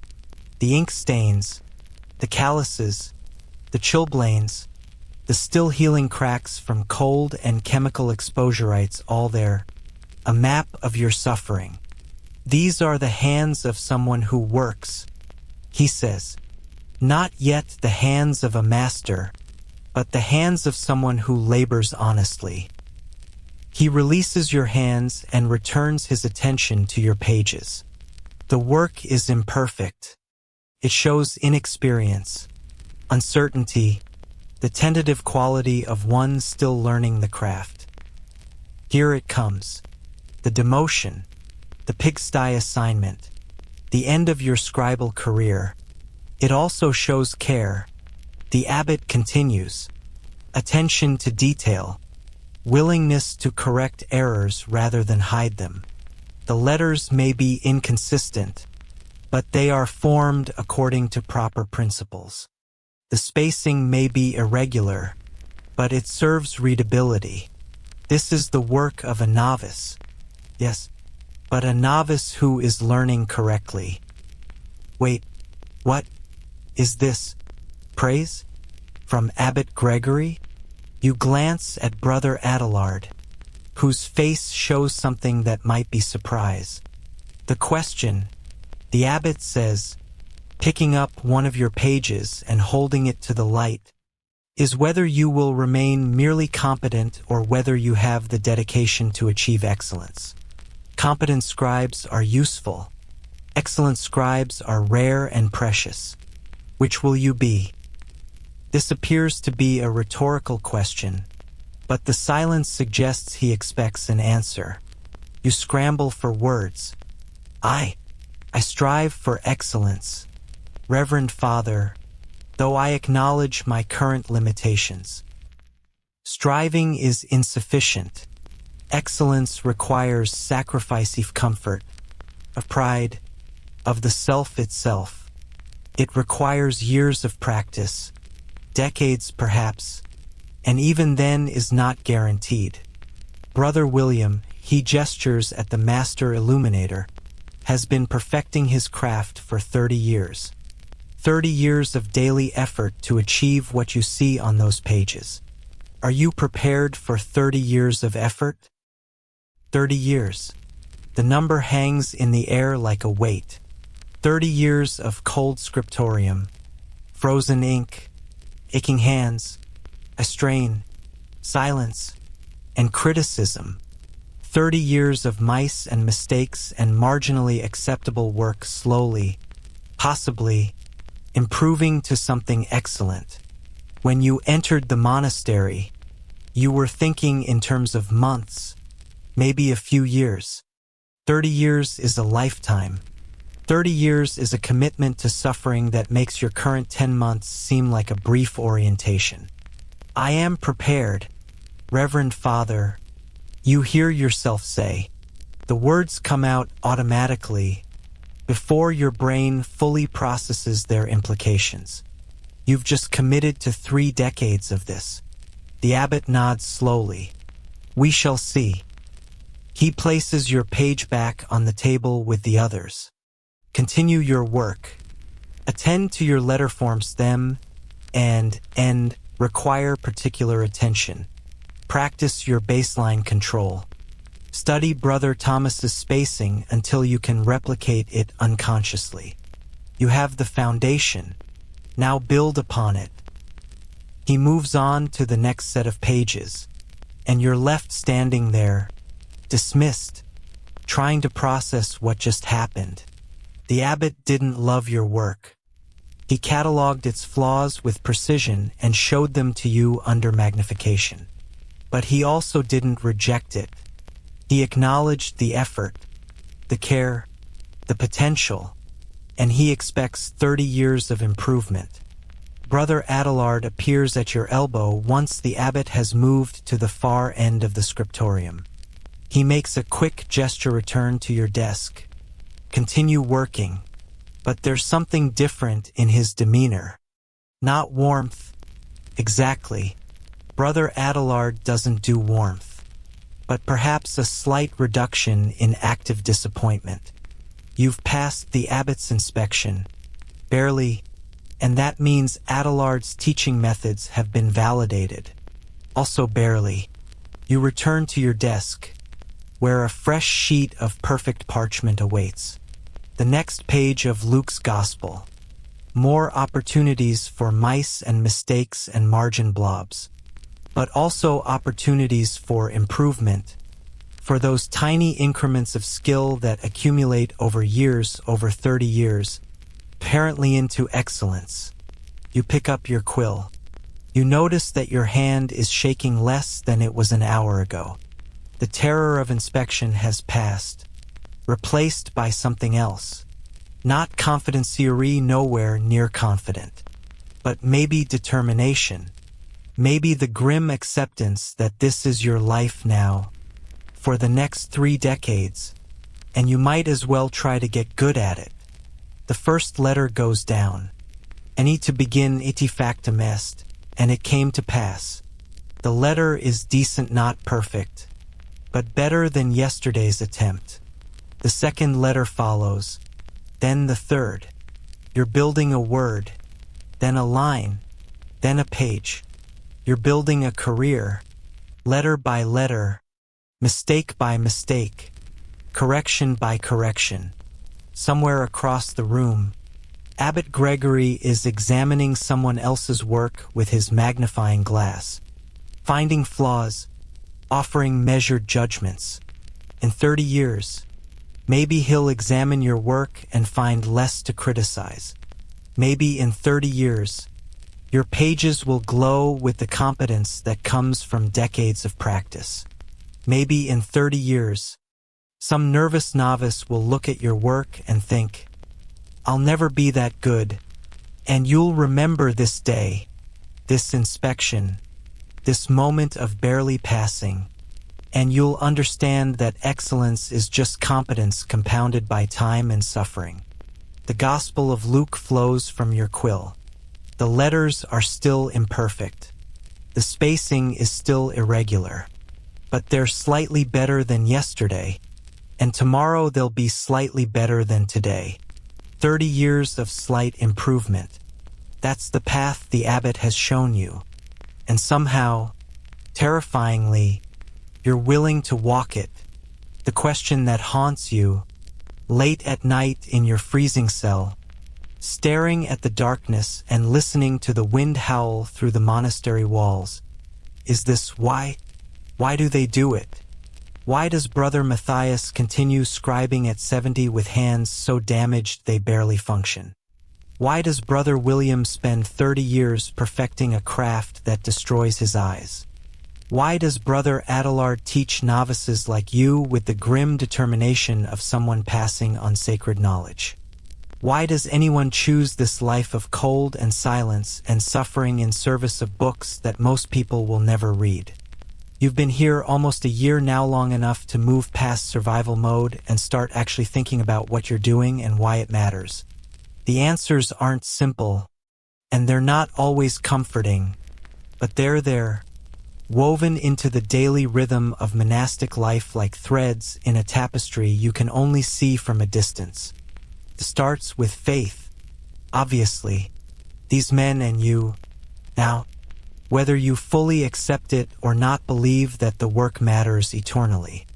Not just in some vague spiritual sense, but concretely, materially. The words you're copying are Scripture, the literal Word of God, and every accurate copy is another vessel carrying divine truth into the world. When you copy the Gospel of Luke, you're not just transcribing texture, multiplying salvation. Every manuscript that leaves this scriptorium could convert souls, could guide the faithful, could preserve truth against the forces of ignorance and decay. Brother Adelard explained this to you once, during a rare moment when instruction required actual speech. The barbarians burned the libraries. he said, his voice rough from disuse. Rome fell, and centuries of knowledge burned with it. We are the memory keepers now. Every book we copy is a book saved from the next catastrophe, the next invasion, the next collapse. We work not for ourselves, but for a future we will never see. That future orientation is part of what sustains them. The manuscripts produced here will outlive everyone in this room by centuries. Children not yet born will read words you copied. Will see illuminations Brother William painted. Will hold books that bear the invisible marks of your collective suffering. There's something powerful in that, the idea that your frozen fingers, your aching back, your failing eyes are all investments in an eternal project. But it's not just about grand theological purpose. There's also community, the bond that forms between people who suffer together toward a common goal. You've started to notice it in small moments, the way Brother Thomas wordlessly slides his warming stone across the desk to you when your hands are particularly frozen, the way Brother William repositioned himself to block a draft that was affecting your work, the way even Brother Adelard's criticism has softened into something that feels almost like concerned teaching rather than pure judgment. The silence, which you once thought would drive you mad, has created its own form of intimacy.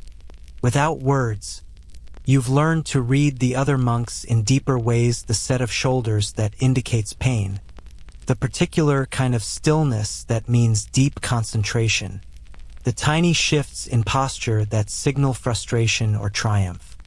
You communicate through glances, gestures, and the shared understanding of people doing impossible work under impossible conditions. It's not friendship. Exactly, monastic life discourages particular friendships as distractions from divine love, but it's connection. And connection matters when you're slowly freezing to death in service of the written word. There's also pride, though pride is supposedly a sin. You can see it in the way Brother William steps back from a completed illumination, in the way Brother Thomas's lips move slightly when he's produced a particularly elegant line of text. They take satisfaction in the work itself, in the exercise of skill, in the transformation of blank parchment into something beautiful and meaningful. It's the craftsman's pride, the deep human need to make things well, and it sustains them through the suffering. You felt it yourself last week when you completed a full page without a single error requiring correction. The letters flowed, the spacing worked, the baseline held true, and when you set down your quill and examined the finished page, you felt something you hadn't felt in months. Satisfaction. Pure, uncomplicated pleasure in work well done. It lasted maybe 30 seconds before Brother Adelard found a minor flaw in your T-crosses, but those 30 seconds reminded you why someone might choose this life. The work itself, when it goes well, is its own reward. Historians still argue whether medieval monks were driven more by religious devotion or by the intellectual satisfaction of preserving knowledge. But sitting here among them, you realize it's a false dichotomy. For these men, faith and scholarship are inseparable. Copying scripture is an act of worship. Preserving knowledge is a form of prayer. The intellectual work and the spiritual work are the same work, and both justify the suffering required to accomplish them. Brother Matthias represents something else entirely, endurance as its own form of meaning. He's been doing this for 40 years, and he'll continue until he physically cannot, not because each day brings joy or satisfaction, but because this is who he is now. The work has shaped him, defined him, given structure and purpose to his existence. What would he do if he stopped? Where would he go? The Scriptorium is his identity, an identity, once established, becomes self-sustaining. You continue because you've always continued. You endure because endurance is what you do. You're starting to understand this. The you who entered the monastery a year ago is already gone, replaced by someone whose hands are always ink-stained, whose back is permanently curved, whose eyes strain automatically toward detail. You're becoming a scribe whether you intended to or not, and the becoming itself creates momentum. Each day of suffering is an investment that makes leaving more costly. You've paid so much already in pain, in damaged health, in sacrificed comfort that walking away would mean admitting that the payment was wasted. But there's something else, something harder to articulate. There's beauty in the work that transcends the suffering required to create it. When you look at one of Brother William's illuminations, gold leaf catching candlelight, the colors vibrant against cream parchment, the intricate patterns that seem to dance and breathe, you understand that this beauty wouldn't exist without the suffering. The frozen fingers, the strained eyes, the decades of practice theory, not obstacles to beauty but somehow essential to it. The manuscript is beautiful because it was hard to make. The difficulty is part of the meaning. And the manuscripts do matter. You've realized, beyond the theological importance, beyond the preservation of knowledge, they matter because they're one of the few ways medieval people can speak across time. The knight who commissioned this manuscript will die. The bishop who'll receive it will die. You'll die, and Brother William, and even Abbot Gregory with his magnifying glass and high standards. But the manuscript will persist. Someone in 200 years, 500 years, 1,000 years might open this book and read these words and see these illuminations, and in that moment, you'll all live again. The work is a message in a bottle cast into the future. And that message is, we were here, we made this, we believed it mattered. There's also the routine itself, the way the structured monastic life provides a framework that makes the suffering bearable. You wake at 2 a.m. not because you want to but because the bell rings. You go to the Scriptorium not because you've made a fresh decision each morning but because that's what happens after prime. The work continues not through constant renewal of motivation but through sheer momentum of habit. Remove the choice, and you remove the daily struggle of choosing. You simply do what's next, and what's next is always more copying, more illumination, more patient transformation of animal skin and plant pigments into eternal text. Brother Adelard caught you looking at the monastery library last week, a room you rarely see, full of completed manuscripts from decades and centuries past.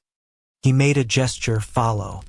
He led you inside, a rare privilege, and showed you a manuscript from 200 years ago. The parchment was yellowed, the ink faded, but still legible, still doing its job of carrying words across time. The scribe who made this, Adelard whispered, you were allowed to speak in the library, though quietly suffered as you suffer. Cold hands, weak eyes, aching back. He died, his name forgotten, but his work remains. You will die. Your name will be forgotten. But your work, he tapped the ancient manuscript, your work may remain. Is that not enough? Is it enough? That's the question you turn over in your mind during the long hours at your desk. Is it enough to pour your health, your comfort, your very life into work that will outlive you but won't remember you? Is it enough to be a nameless link in a chain of preservation stretching back centuries and forward into an unknowable future? The answer, you're discovering, is yes. Not because you're particularly noble or because you've achieved some spiritual enlightenment, but because the alternativia comfortable, ordinary life that leaves nothing behind seems somehow smaller. You're trading your body, piece by piece, for permanence. Your damaged eyes for illuminations that will glow for centuries. Your twisted spine for straight lines of text that will guide souls toward salvation. Your frozen fingers for words that will outlast empires. Brother William is working on a spectacular illumination to dye a full-page illustration of the Annunciation, with the angel Gabriel rendered in gold and ultramarine, and Mary in robes of vermilion and purple. You watch him work during a brief break. See his damaged hands move with practiced precision. See him squint through deteriorating vision at details invisible to normal sight. He's 60 now, maybe 5 or 10 years from complete blindness, and he's pouring everything he has left into this image. Why does he do it? Because in 200 years, someone will see this illumination and gasp at its beauty. Because beauty matters. Because the divine deserves the best humans can offer, even when offering the best destroys us. Because we are, all of us, in this freezing scriptorium, engaged in a collaboration that spans centuries, each generation adding their suffering to the accumulated suffering of those who came before, building something that transcends any individual life. You return to your own work, a simple text page, no illumination. The Gospel of Luke continues, word by word, letter by letter. Your hands ache, your eyes burn, your back screams in protest, and you keep writing because that's what scribes do. Because Brother Adelard did it, and Brother Matthias before him, and nameless monks stretching back to the fall of Rome. Because the work matters more than the worker. Because permanence is worth pain. The scriptorium is quiet except for the scratch of quills, the occasional scrape of a correction knife, the shuffle of monks shifting position to ease their suffering. The winter light is Fadingits, maybe 3 p.m., and the sun is already giving up on the day. Candles will be lit soon, adding their inadequate light to the struggle. Tomorrow will bring more cold, more pain, more demands for perfection you can't quite achieve. And you'll be here, not because you're particularly brave or devoted, but because you've become part of something larger than yourself. The work has claimed you, shaped you, made you into one more link in the eternal chain. You'll copy and illuminate until your hands fail, until your eyes dim, until your body breaks completely, and someone else will take your place, will sit at this desk, will suffer in these same ways, will add their pain to the collective project of preserving light against darkness. The bell rings for vespers. Time to set down your quill, to release your cramped fingers, to shuffle toward the church for evening prayers. Your page is half finished, it will wait until tomorrow. The work is never done, can never be done, because knowledge is infinite and time is eternal, and there will always be more words to copy, more beauty to create, more suffering to endure in service of something that outlasts suffering. You stand, your back cracking, your hips protesting, your eyes watering from strain. Around you, the other monks stand too, all moving with the careful stiffness of damaged bodies. Together, in silence, you file out of the scriptorium toward the church. Behind you, the half-finished manuscripts wait in the gathering darkness. Tomorrow you'll return and continue. The day after, the same. Years becoming decades, becoming a lifetime, all spent in this cold room, doing this impossible work, for reasons that seem simultaneously completely clear and utterly mysterious. Why do they endure? Why do you? Because the work is holy, because beauty matters, because knowledge must be preserved, because community sustains even in silence. because pride in craft gives meaning to suffering, because routine replaces the need for constant choice, because permanence justifies pain, because someone has to, because monks have always done this, because the future deserves the past, because in the end, when your damaged body gives out and they bury you in the monastery cemetery, your work will remain anonymous, beautiful, eternal, speaking across centuries in a voice that no longer remembers it's yours. And that, impossibly, is enough. The wind outside has quieted now, and the monastery settles into evening stillness. The bells have rung their final office, the monks have shuffled to their cells, and the scriptorium sits empty, waiting for tomorrow's labors.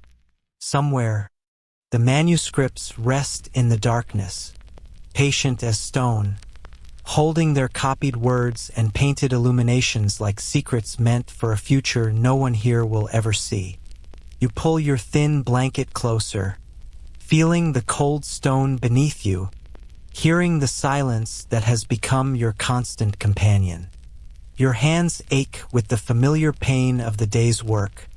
Your eyes are heavy with strain, and your mind begins to drift toward sleep. Tomorrow will bring the same suffering, the same impossible demands, the same small victories measured in properly formed letters and unblemished margins. But tonight, you rest, knowing that you are part of something ancient and ongoing, a river of dedication flowing through centuries, carrying light forward through the darkness. The work continues. It always has. It always will. And your small contribution to that endless effort, however imperfect, however painful, has earned you a place in the long line of those who chose preservation over comfort, permanence over ease, beauty over everything else. Sleep comes slowly, as it always does, but when it finally arrives, it brings dreams not of escape but of perfectly formed letters marching across cream-colored parchment, of gold leaf catching impossible light, of words that will outlive empires, whispered across centuries by voices long forgotten but somehow, mysteriously, still speaking. The monastery breathes in its ancient rhythm. The stones hold their cold, and tomorrow, as always, the bells will ring in the darkness, calling you back to the work that never ends, the suffering that somehow creates beauty, the choice made new each morning to continue. Sweet dreams, friend. May your rest be deep and your morning come gently. The scribes have worked through worse than what you face, and they endured. So will you, so do we all, in our own ways, copying our days onto the parchment of time, hoping that something of what we create will matter, will last, will speak to someone we'll never meet in a future we can't imagine. The story ends here, but the work, the eternal, impossible, beautiful work goes on.